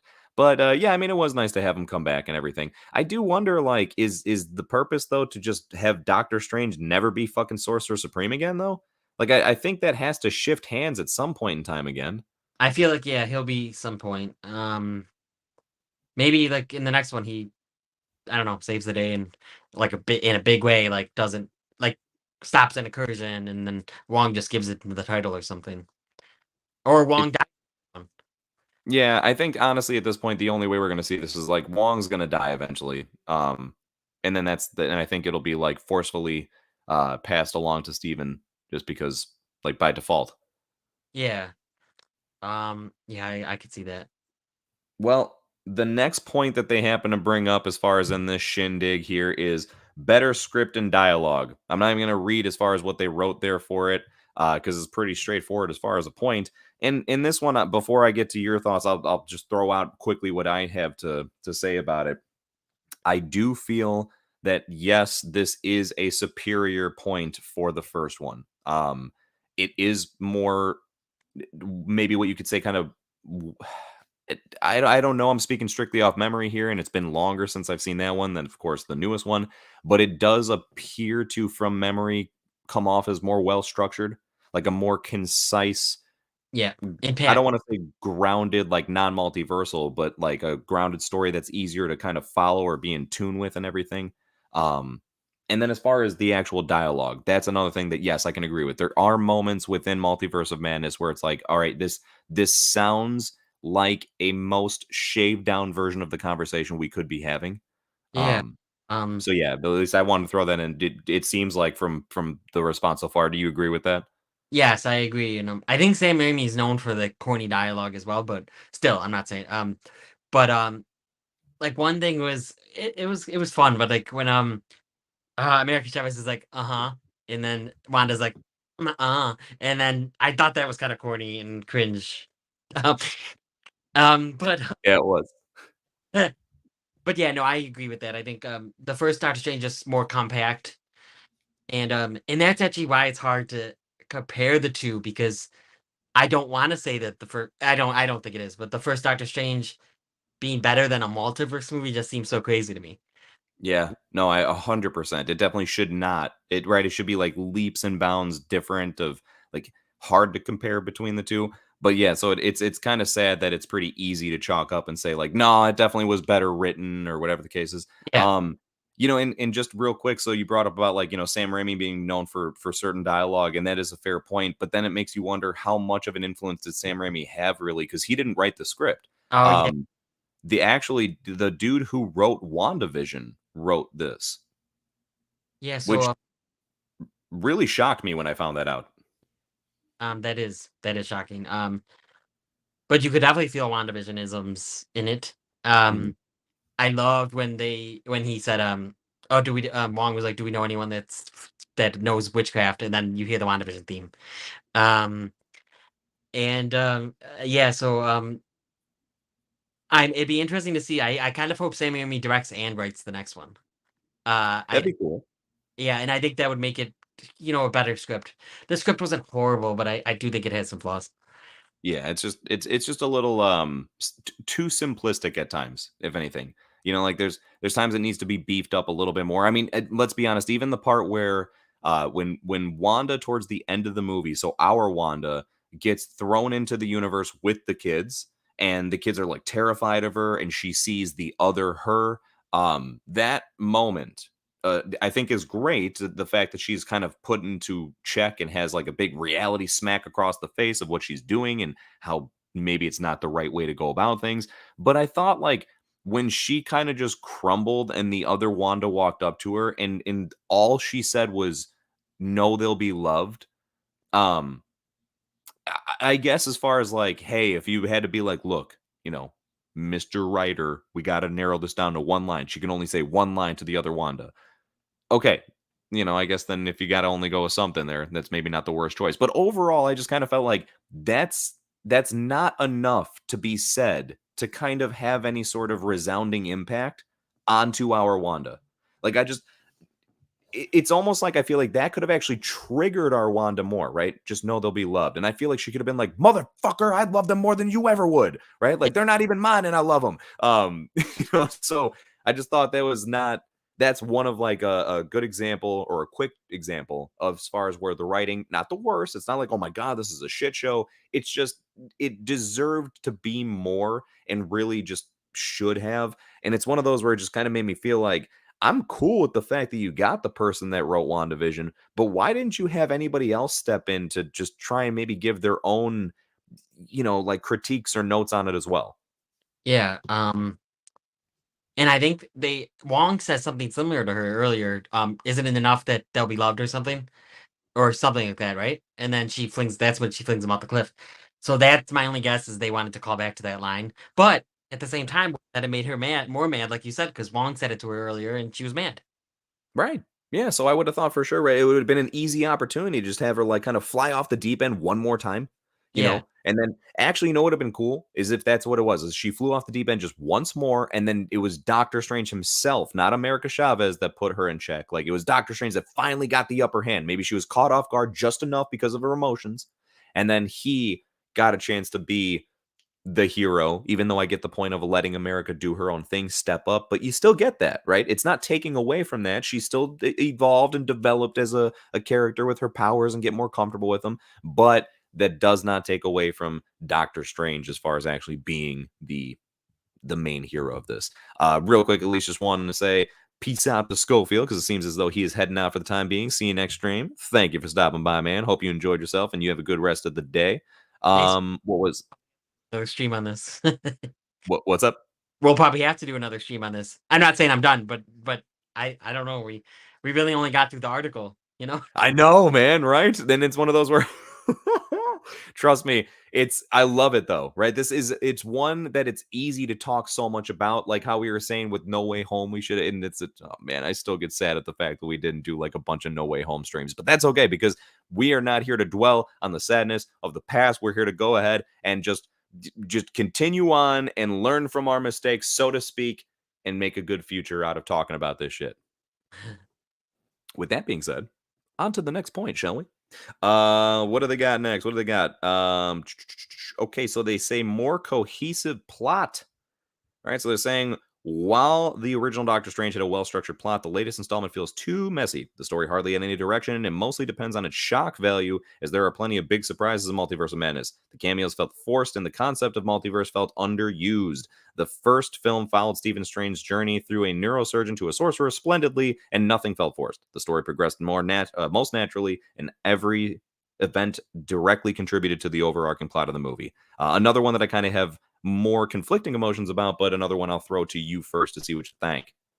So yeah, I have conflicting emotions about that. I do think the multiverse was underused here. That was one of my qualms about it. And the first time I was let down by the Illuminati scene, but the second time when I knew what it was and knew where it fit in, I actually really liked the Illuminati scene a little more. I still think it could have been written better and executed better, but I thought I definitely liked it more. Um, I agree and disagree with some points. Yes, I do think the first one a little bit less of a mess, and you had that clear journey. But also that's the point of the multiverse, you don't it's a little more random, you know? Um, so yeah, like I said, I agree and disagree, I think, with some of that Yeah, statement. you read my mind on that and then put it in your own words, and I like it because right, it's exactly my point. Is I do think that yeah, it was just a more grounded story, if you will. I mean, obviously the first Doctor Strange is still extremely trippy and nuts and crazy, but realistically, it's a simpler tale to follow. And once again, when you get something that's literally titled the Multiverse of Madness, how can you expect it to not be a bit more all over the place, literally, and as far as for the story goes? And I will say I kind of more disagree than agree with that point, strictly because what we kind of were saying earlier, they managed to go to so many places. I get it, we only really visit for a while so many universes, but nonetheless we go so many places, so much shit happens, and it still does overall feel like a cohesive, like, this is focusing on Steven, and it still is his story. It has a lot more being introduced simultaneously, but look at where we are in the terms of the MCU as a large whole now. Like, when we had the first Doctor Strange, there was no chance to be introducing all this type of shit. There was so much less going on. I mean, what was it? Was it phase? What phase was the first Doctor Strange movie? Um, The second? was it 2? I think it was phase two, right? I mean, think of just how much has changed in the MCU, regardless of which phase. Think of how much has switched from when the first Doctor Strange movie was out compared to what's out and going on now. And it's just kind of, again, almost unreasonable to think why the second one is the way that it is. So again, another point that I'm not too sure exactly. Uh, I don't agree with the point fully. I had mixed emotions, right? But I kind of am more against it than anything else. Looks like Eric was helping us out here. It's phase 3 apparently, which, I mean, holy crap. Okay, so it's only one phase difference here, but this is a lot different though, right? Yeah, yeah. Significant amount. Eric was also saying, I think this article is overrating Doctor Strange 1. It's not like it's even one of the better origin stories in the MCU. I mean, I do like it. I don't know. I mean, I'm trying to think if I ever rewatched it though. Did you ever go back to rewatch the first Doctor Strange? Well, I watched it before this one. And I think I gave it a 3.5 out of 5, which is okay. You know, that's a 7-ish out of 10. I don't love it. I don't know. I liked it though. It's pretty cool. To me, I know that Shang-Chi is probably one of my favorite MCU origin movies. But It, I loved. So I've been rewatching. I phase one basically. Oh, I'm gonna rewatch them all. But I like loved Iron Man more than I ever did this time. Loved all of phase one. It seems not all of it, but more than I did the first time. Um, that's what I keep saying in my reviews. I think. Um, so yeah, I do think that Doctor Strange is a good origin story, but yeah, no, it's not one of MCU's. I don't think best. Oh, that's fair. That's fair. And I do agree that just the article as a whole seems to be kind of like overrating the Yeah, first one. And again, where that's why I was so tempted to start with that or have that be one of the focal points of the stream was strictly because I thought it was just hilarious to read through that. And to be fair, there's a few other ones. Like there was one article that, I mean, since we're only getting through this one barely, I'll maybe leave that for another time. But there was another article basically claiming how, like, the members of the Illuminati weren't the right choices and this is who it should have been. And there was just like some people they threw in there that I just remember reading and looking at and being like, what the fuck? Who wrote this? And it's one thing, I get it, it's their own opinion. I mean, my God, if I was writing an article, I'm sure that there'd be plenty of people out there that would be like, that's bullshit, Jace. I don't think that that's right. So, with all due respect and credit where it's due, it still just made me feel like, do you even know what the fuck you're talking about here? Like, who allowed you to write an article about this? Do you just like, were you given this subject matter and you're like, ah, fuck, I got to write a superhero article? Or was it something of like, you actually just gave it a shot and just did not do a good job with it? yeah.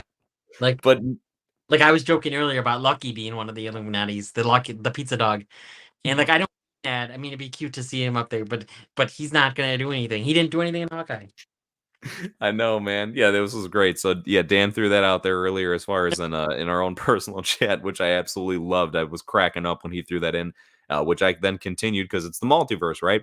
So it was just imagine if Mordo was introducing them all, and he's like, right, the smartest man alive, Reed Richards of the Fantastic Four, and then it's just like, oh, okay, cool. And you think that's the last member, and then all of a sudden he cuts off Doctor Strange. He's like, wait, wait, wait, and then Lucky the Burger Dog.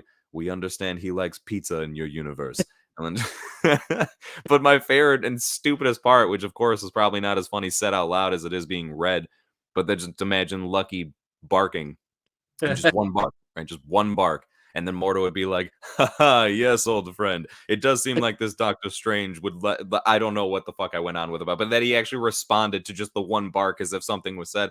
I would have loved if Lucky was another member of the Illuminati. They should have just had a full-blown expanding roster. There should be like a parody of that scene where Mordo just keeps introducing more and more people, and that's where we get all the fucking cameos in the world. Also, Daredevil from another MCU film who's not Charlie Cox.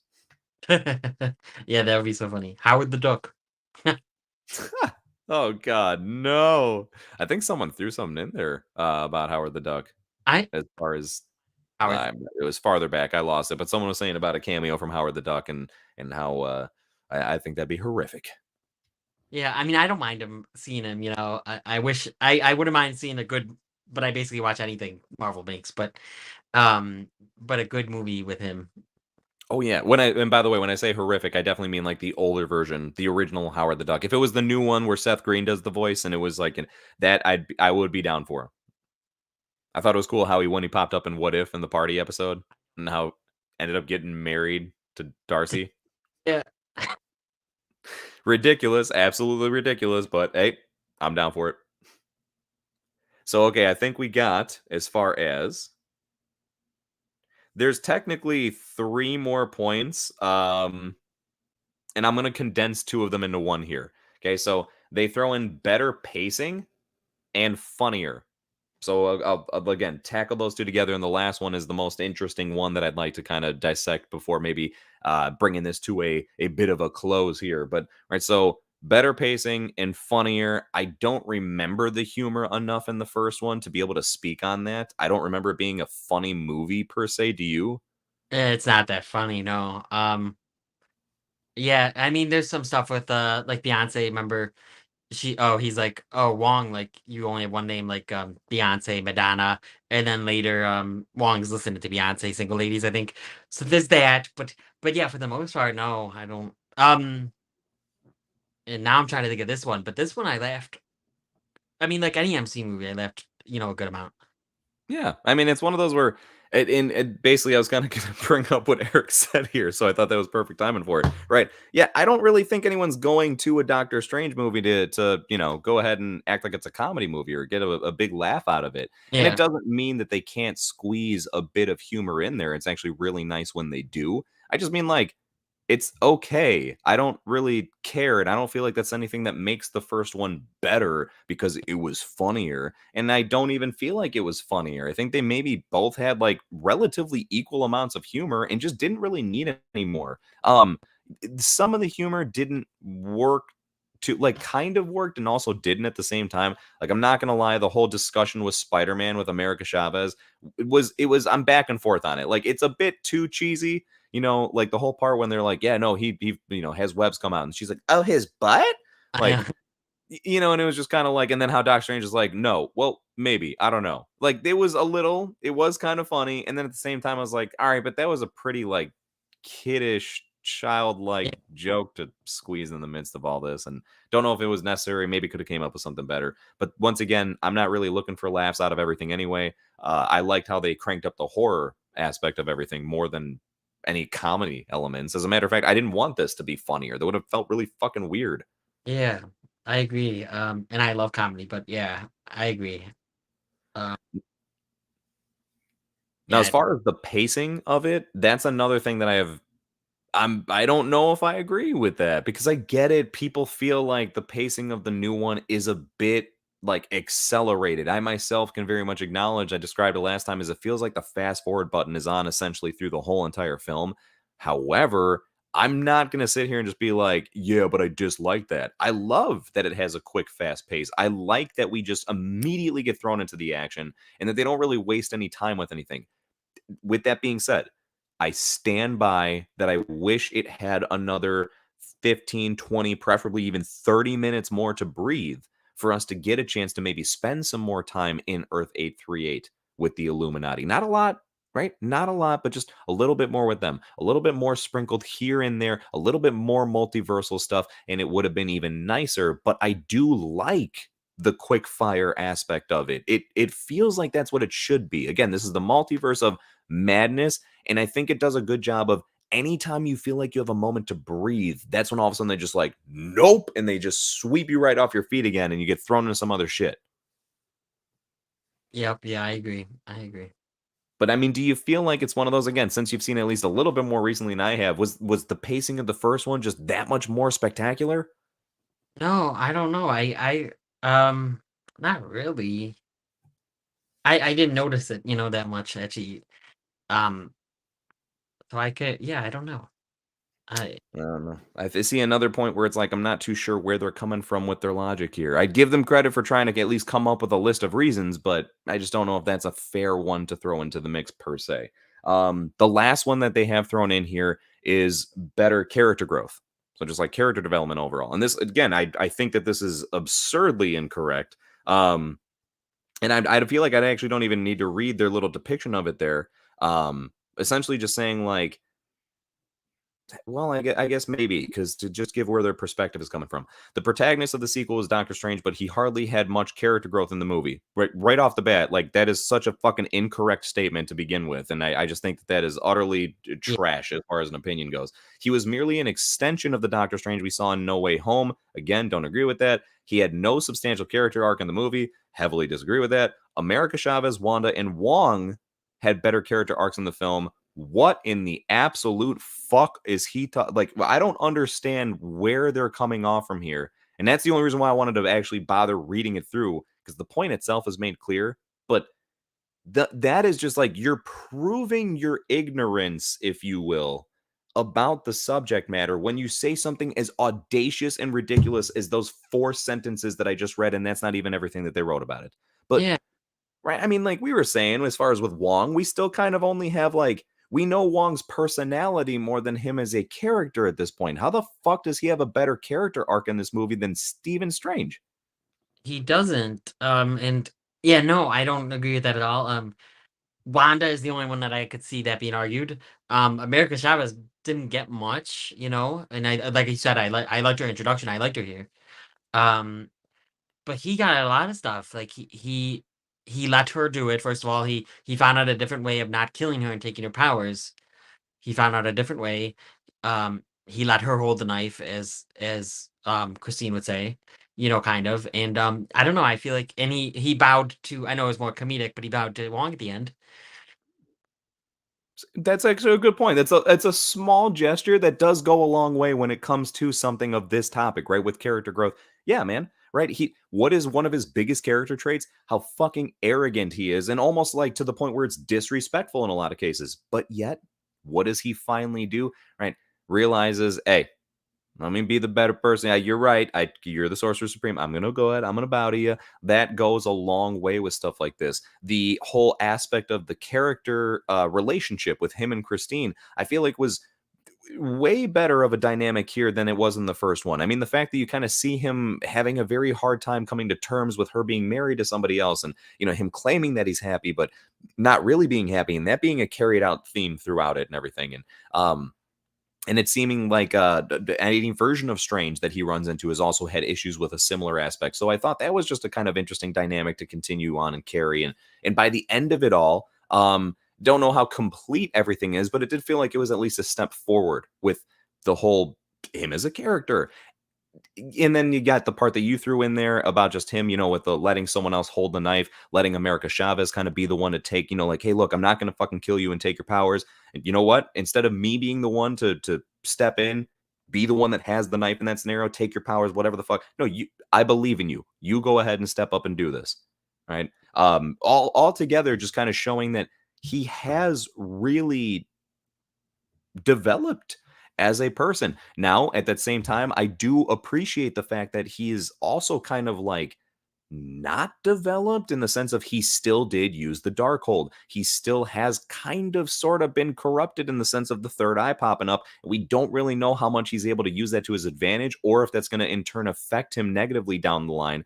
But I like that contrast there. He has developed, and yet there's still just a smidgen of things to where it's like, all right, but you got to watch yourself, man. You're not like a perfect person necessarily. There's still flaws, but you've come further than where you were when you started. Yeah, I agree. And oh, also just random kind of, well, not really random, but so at the end of the movie, he falls to the street and then his third eye pops out.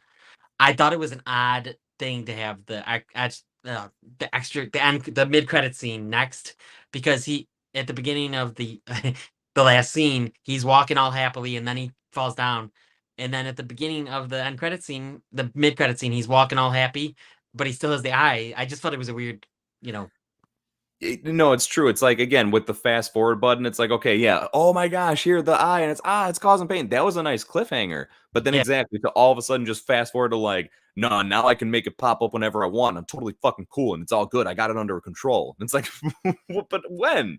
When? yeah, How long is the time gap between the end of the movie and this mid credit scene here? yeah. And wait, who's Charles Theron? What's her name again? What's she Clea. playing? Clea. Okay, yeah. I always want to call it one of the Eternals. She does absolutely look like she could be another Eternal. Yeah. Yeah, Um, that was a very fitting costume to be able to like be in line with that group of heroes for sure. I'm so happy she's not though. Yeah, yeah. Clea seems to be a very interesting character. I'm curious how much they're gonna stick along with what happened in the comics as far as to the movies because dude, her and Doctor Strange become a thing. Like they Yeah. get married in the comics and stuff. So curious if that's like gonna be something that keeps on going, or if they're gonna still try to always be bringing Christine into the picture. That's Yeah. what I'm wondering too, if Christine is gonna be, if this was the end of their arc. Maybe Rachel McAdams will still be in the MCU, but if this was the end of their arc. Oh, also back to when you said the night nurse. Is that who Rosario Dawson was supposed to be or going to be in Daredevil? Uh that's a Maybe. good question. I don't know. I'm not too sure if that's what the official title or whatever was supposed to be. I'm not 100% certain. Possibly. I'm not too I don't actually know as much about like Night Nurse in the comics at all, other than just like the reference of her existing. Um, so yeah, I don't know though. That's would be pretty sensible, I guess, because she seems to kind of play a similar role. I mean, not multiverse wise Right. of tracking the multiverse, but at least like helping out characters in a nurse format. So Oh, that's a question I had too. How is she researching the multiverse if she can't travel the multiverse, right? no, yeah, and that's weird because like obviously they don't have America Chavez there, so they never clarify how Earth 38 or 838 is even aware or how they know to travel the multiverse. I shouldn't say they don't clarify how they're aware.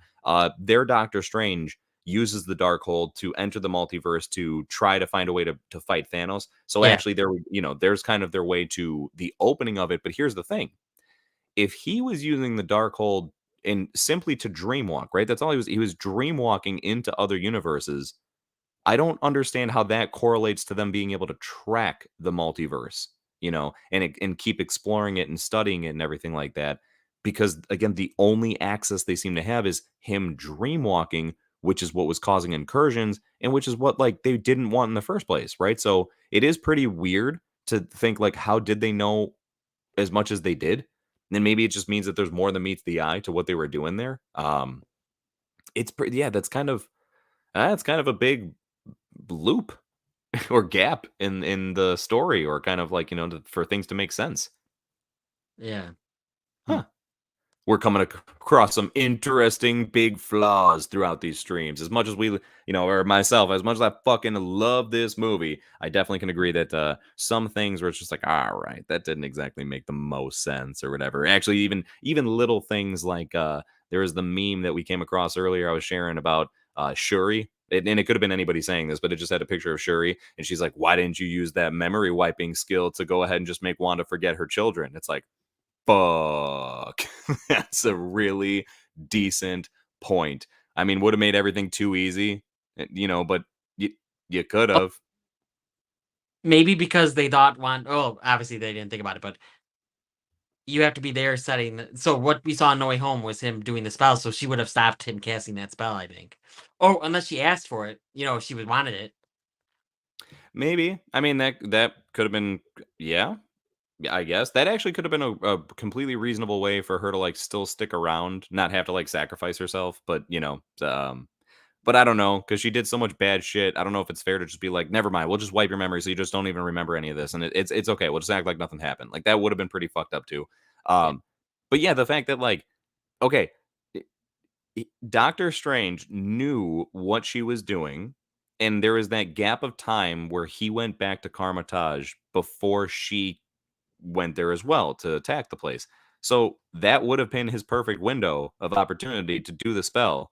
yeah, I mean, or I don't know if he necessarily like they never implied that he needs her physically present there to do that spell. Like yeah. so True. Oh, yeah, true. Because Peter wasn't even in the vicinity. I mean, he was there, but he wasn't even. I mean, Spider-Man. We don't know who Peter Parker is, but yeah, right. What?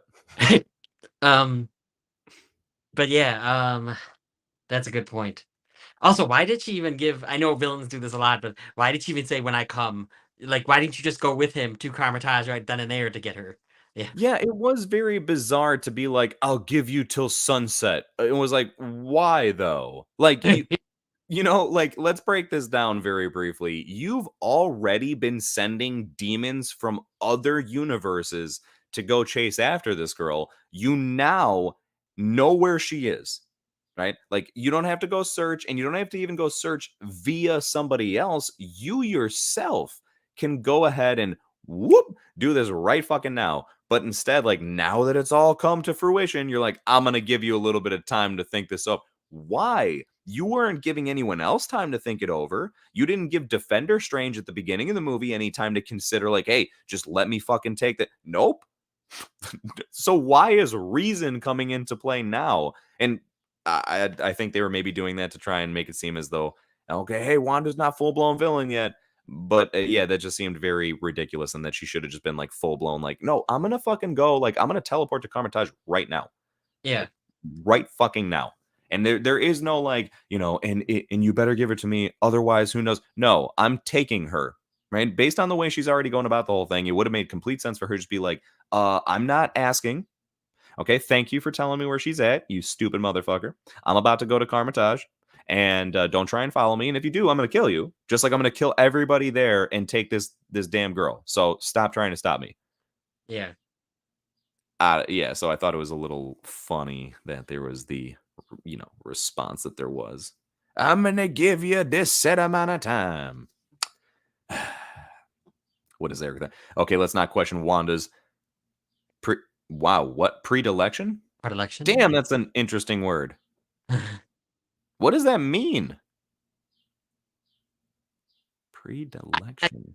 Before, but Because I predilection I love me some good vocabulary. So that's an interesting. I don't think I've ever. I don't believe I've heard that word. Predilection. of or something similar. Predilection. I could just hear it being. I don't Predilection. Yeah, it would like predict.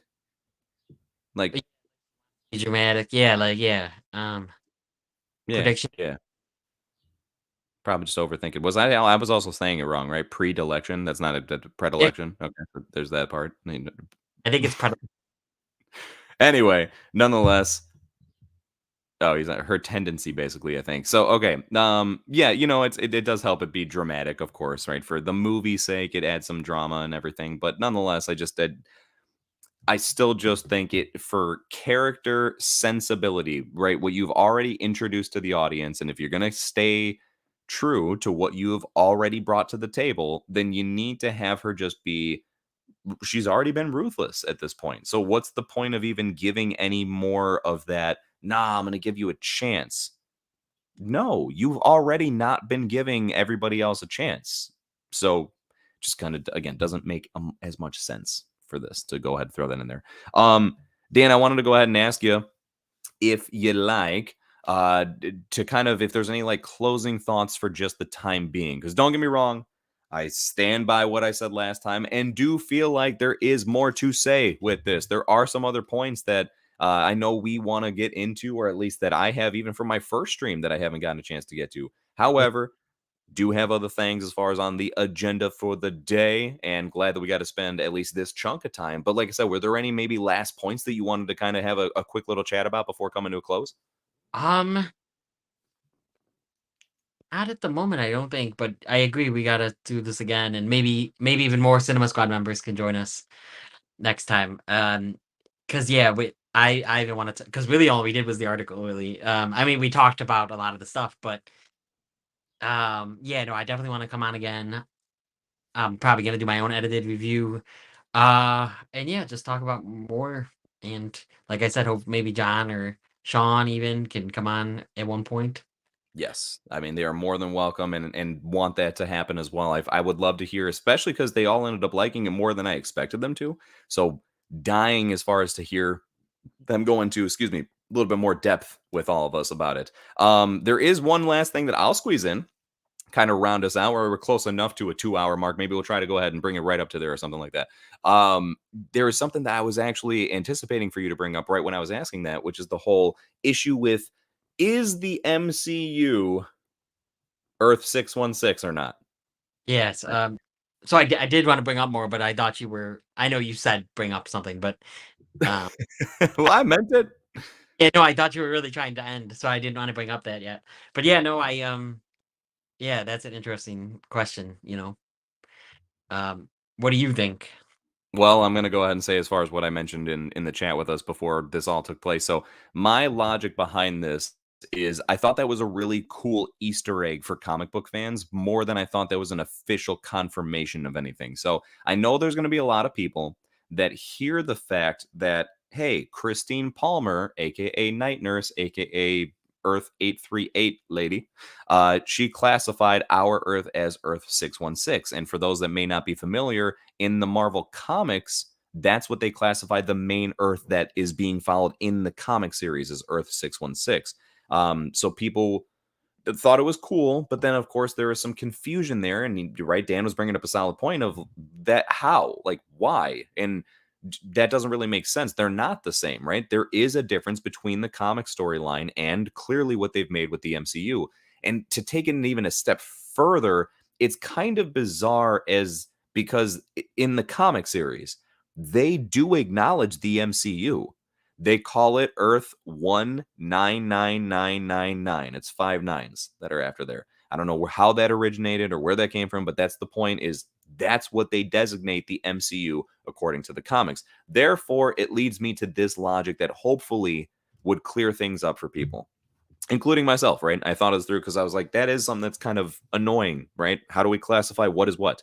So here's the thing. Keep in mind that just like in the comics, they call themselves Earth 616. How they came to that designated name is maybe beyond us, but that's what they call themselves. It just so happens that in Earth 838 and the studies that they've done, they have decided to designate our Earth 616. Now, perhaps the comic world does exist in the multiverse somewhere, even for Earth 838. And maybe when they get to finding the comic universe, they would call it something else. Maybe they call it Earth 19999999, right? Because that's just what they've got to at that point. But my point, I guess, being is like, right, it makes sense that as all of these different universes do their own studies to find other existing universes, they would just, that's what we just happen to call it. That's what we decided to designate you. Does that mean that across the board, that's what it is, though? Not necessarily. Right? And again, I feel like that's already proven by what's happened here. You have the comics that refer to the MCU as Earth 199999, and you got Earth 838 that refers to us as 616. So, with that being the case, I don't think, again, it was an official confirmation of anything as much as just a cool little Easter egg. I do think they got to kind of clear that up maybe for the audience, saying, because you're going to have some people that don't take it that way or understand or think it through as though we just mentioned here. And they're just going to be like, yup, I guess the comics is the same thing as the movies now. It's like, no, it's not, right? And just appreciate it as a nice little Easter egg that was thrown in, right? Not a cameo as far as for visual sake, but a cool thing for audio sake. Yeah, what I was just thinking would be cool if the comic books put this MCU. I call it this Earth. So when I say this Earth, or Yeah. I know I know superheroes don't exist here, but I guess. But anyway, it'd be cool if they called it 2008 because that's when the MCU started, Earth 2008. Ooh, Um, and then even this even us, like the movies MCU, they even referred to themselves as 2008 because that's when it started. That'd be cool. that would be cool. Actually, that would make a lot of sense too, right? And it'd be a nice, like, I don't, again, how they would come up with that exact number to just like call themselves. Who knows? But at least that would be nice, right? Another cool like little Easter egg to do that with. Eric's throwing in. I feel it is just 616 though. But here's the thing. Again, it's not though, right? Because this is not even speculation at this point. We can already prove it. And to be fair, I guess if we're going to go off the logic that I'm saying, then is it even fair to say that the comics is actually Earth 616? No, dude, that's just what they call themselves. It's just how it's designated for reference purposes. But that's when it does become confusing because now you've got another universe that's calling it something else, right? So basically, the only reason we could say it's not 616 is because we have already experienced different storylines from the comics and the movies. So it literally cannot be the same, right? There's too much shit that happens in the comics. Like, look at Civil War as an example. If you're read the fucking Wikipedia page, don't even go through all the comics, although I highly recommend go through comics, but you don't even need to read the comics. Read the Wikipedia page of the comic version of Civil War and then watch Civil War from the MCU and tell me that they're the same fucking thing And because then they're not. yeah, and I wouldn't have as much an issue with this, and I didn't know this till you told me, but if the comics hadn't referred to the MCU, because then they both can be 616 because you're gonna just say, okay, the written word is different. That's Mhm. written. That's fine. Um, and this 616 is just based off of that. But they've already mentioned the MCU. You said so. Yeah. Right. Oh gosh, and here we go, Eric. I appreciate the thought, but I'm sorry, man. I'm going to combat this again. Yeah, but the movies are an adaptation of the comics, like how movies based off the books change things. Right, but that's the point. Is when they change things, it's not the same. You cannot have something to or two things that are different and be like, nope, these are the same thing. It's not a possibility. And that's to say it's an adaptation. There's a reason for the word adaptation in there, right? What does that mean? You're adapting from the source material, which yes allows you to change it, but then it's not the same material anymore. It's now its own separate thing. So anyway, it's like, yes, valid point. I totally see where you're coming from. So it's adapting comic storylines, but they are not the same storylines of the comics. They just happen to be similar, which makes sense. It's in the multiverse. You're bound to run across things that are similar as well as vastly different from each other. But that logic itself is not enough to justify to say, yes, the MCU is the same 616 Earth as the comic books. Again, it's not. I stand but like Civil War is in itself the perfect epitome of an example. Once again, in I could throw in like another one here, Infinity War and Endgame. Like, although those are heavily based from comic book storylines, it's nowhere near the same. Like, not even fucking reminiscently close, honestly, other than the fact that the Infinity Gauntlet is involved and Yeah, Thanos being like the main villain or culprit of the entire thing. But yeah, anyway, it's just to say that that's okay though, right? I'm not saying all that like I have an issue with it. I'm saying all that just to further kind of prove that hey, look, it is what it is. I'm happy that the movies are not the comics exactly as much as I love the comics. It's cool that the movies are their own thing, but they are their own thing, yeah, right? Maybe they're Earth 617 because of how fucking close and similar they are, but definitely not 616. yeah. Like, I could see what I could see what Eric's saying anyway, but especially if they didn't really if they didn't introduce the I just let if you're those are good points, Chase, but I think you're definitely wrong. LOL, just yeah, okay, just trying to trigger you. I love it. uh, Being triggered is what makes some of the funniest content. um if they didn't introduce the multiverse in the movies, then yes, you're right. It's the movies are just an adaptation of the comic books. There's no multiverse in the movies, so that could be Earth whatever because they don't have to label the Earth because there's only one Earth. Mhm. But now it's now everything happens. The Spider-Man video game is its own multiverse. Oh, do I 100%? I think it could be. And actually, it's funny you mentioned that. I won't start a whole new discussion about it, but I do think it would be kind of cool if across the Spider Verse, whether it's part one or part two, I would love it if the Spider Man from the video game Me popped too. up in there.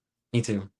Yeah, that'd be really cool. Whether it's a moment of them like being in that universe for a moment, right, and just getting a chance to I don't know talk with them, or that they join along for the adventure for just a bit of it, maybe even if it's only for part one or part two. But yeah, that'd be really really cool because just the voice actor alone for the Spider-Man in the video games, I think he's honestly quite possibly my favorite Peter Parker. Like as far as Peter Parker slash Spider-Man. Like there's something about the way he voices it and the personality he brings along with that that it's like, man, I just like this is it. Not to say anyone else isn't, but like a lot of other people kind of fit into certain categories better than others. And I think he just has all shades of it covered so perfectly. Yep. Yep.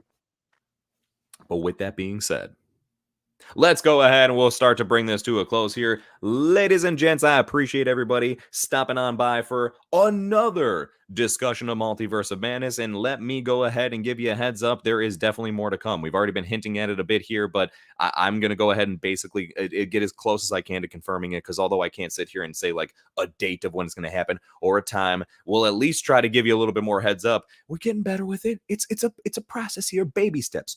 Baby steps. Okay.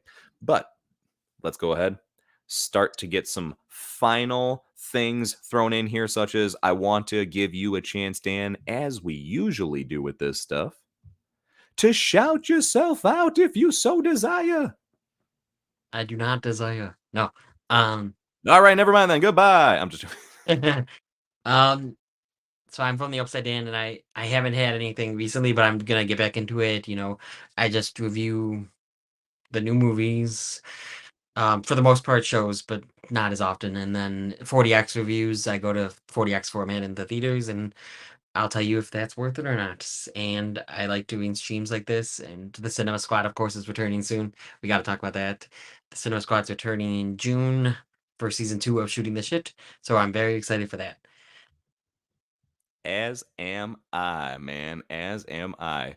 I'm so glad that I double checked what I was about to click before I clicked it because I almost hit remove thinking it would just remove it from the solo layout. And then I was like, oh no, that's not the same as like exiting from solo layout. Yeah. Almost took you off too early there. Yeah, everybody, go ahead, keep a lookout. June, right? Literally closer than we think. Oh my gosh, it is creeping up really Oh, fast here. But June, yeah, we're gonna be coming back, shooting some more shit, and I could not be more excited. Probably gonna go ahead and given the time frame, there's probably gonna still be things about this to go ahead and chat about because again, not just the movie itself. I get eventually it's like, all right, how much can you talk about the film? But it's not just even the film, it's what it sets up moving forward. And that's the stuff that's really fun to start to speculate on, theorize about, keep on discussing and everything. So, yeah, I definitely think that that's something that's going to continue to be talked about for a while here. Just because Eric is our main man that has been hanging around with us for a bit, I'm going to go ahead and fly through his last little kind of remarks here. He does think that there's a chance Kevin Feige is just doing what he wants and is like, nah, we're the 616 and the comics aren't part of our multiverse. That's totally fair, right? I could see Kevin Feige just being like, you know what? Hey, look at me. I'm the captain now. I'm 616 now. You yeah. never know. You know. I don't think Kevin Feige likes crossing over with stuff he didn't make, except Sony. They have to play ball because they still own Spider-Man. Again, but I think it's the same thing. Like you got to play ball as far as with the other stuff already set up. I mean, dude, he brought Patrick Stewart in as Professor X. Like he didn't have to, but he knows better. He's smart. And my thing is, who cares what? No, not who cares, but Kevin Feige says that. But to us, unless it's confirmed otherwise, we can think anything we want is in the multiverse. Mhm, That's mhm, and exactly, yeah, there's no reason to truly be able to argue against it, like Dan in the chat with ourselves earlier, he was bringing up how, like, Harry Potter and, Godzilla and stuff like that, and it was funny because I was like, "Alright, I think that's a bit out there," but at the same time, can I, I logically argue against it? No, because there is no proper reasoning to say, "Hey, Godzilla does not exist anywhere in the Marvel multiverse." Says fucking who, dude? Says who? We clearly have big monsters like kaiju-like monsters. We see Shumagorath or Gargantos or whatever you want to call that squid-like thing in the movie. I mean, there's no reason to say that somewhere out there couldn't be something like that. We obviously have magic introduced into the Marvel universe, so there's no reason to say that in one of these universes, very, very farly branched off from the one we know, that there's fucking Harry Potter and Voldemort doing things. You can't 100% rule it out. Yes, it's a bit crazy, but was yeah, mostly joking, but yeah. I mean, yes. no, the multiverse exists. For all we really know, the multiverse actually exists, and we have a bunch of different people, and there's universes where Marvel does the superheroes fight and everything. For all we know. Mhm. Oh yeah, man. Oh yeah, exactly. Right. I mentioned that. I think there was a quick point in last stream where I was like, "Yeah, we are in the." I was like, "We're just talking about it though. We just happen to live in one of the few universes where there's only movies about superheroes instead of actual superheroes." But Aaron getting firing away still. Same reason I'm not convinced Fox movies are part of the multiverse, even though I hope I'm wrong. I'll tell you, you're wrong. You're definitely wrong, man. They are part of the multiverse. I don't even know what we could say to prove against that at this point. The same reason why the logic I just said about everything else, but even more so with the X-Men. We got Charles Xavier as Patrick Stewart. I mean, the other way around. Patrick Stewart as Charles Xavier in this movie. And I know that is not like, well, that doesn't mean anything, but doesn't it though? Right? They didn't have to fucking do that. And they know that they're doing that because you recognize this version. And hey, we're going to go ahead and acknowledge that, yes, those Fox ones exist because we're bringing in a face that you're familiar with. And again, it's like it's a bit of a stretched confirmation. It's not direct. Yes, we are saying it word for word, but between that and then also Pietro stepping in, right? As far as Evan Peters, Quicksilver, and I know the whole Ralph Boner thing, but still bringing him into the fold. I mean, come on, man. I think that's almost as much proof as we need for now, and I hope that there's more concrete later, maybe. But it's as much as we kind of need for the moment to say, like, it's definitely out there. It's Ace, definitely out. can you do Evan Peters' reaction to Boner? Boner. I don't know. I don't remember it, but yeah, it was just so funny. Even though I hate that they did that, but it was funny. That's it. It's he's a good actor, and that's the only reason why that was kind of acceptable. But anyway, yeah, he's saying we got two actors from the X Men universe, and they're not the Fox version. Yeah, I Eric, know, but I feel like it's alluding to that. but and like I said, you can't argue that that Fox doesn't exist. That the Yeah, Fox. Exactly, right? All of that put together still doesn't lead to a reason to say that Even it wouldn't be there. So don't worry, Eric. We're saying all this to keep hope. Stay optimistic. It's probably something that we can say is like as nearly close to confirmed as we possibly can. You know, I mean, heck, if they're willing to finally get to the point where, yes, Sony's movies, other things that they didn't create, are at least now part of the multiverse. I feel like how the heck can that rule out anything else that Marvel has done at this point? So yeah, yeah, it's all there. It's all there, man. Tobey Maguire's Spider-Man was before the MCU, um, so yeah, and what was I gonna say? I don't remember. Yeah, I don't remember. You'll remember the moment that we end the stream. Yeah. Well, speaking of ending the stream, everybody, once again, thank you again very much for tagging along for this. It was definitely a blast to continue the conversation. Dan, thank you so much for joining me for this little bit of more discussion here, as even though we didn't get to all the things that we want to, but hey, a great discussion nonetheless. And for everyone that has been watching along, I appreciate the hell out of it. If anyone is catching the replay of this, I hope this has been a fun thing to listen back to. And I hope you happen to catch us next time for when we have a chat about this, regardless of whether it's more multiversal discussion or there will definitely be a Moon Knight finale discussion that'll be coming up very much sooner than later. And then obviously Cinema Squad shooting the shit and on and on and on. Right. So A lot look Thor is out for it. What's up?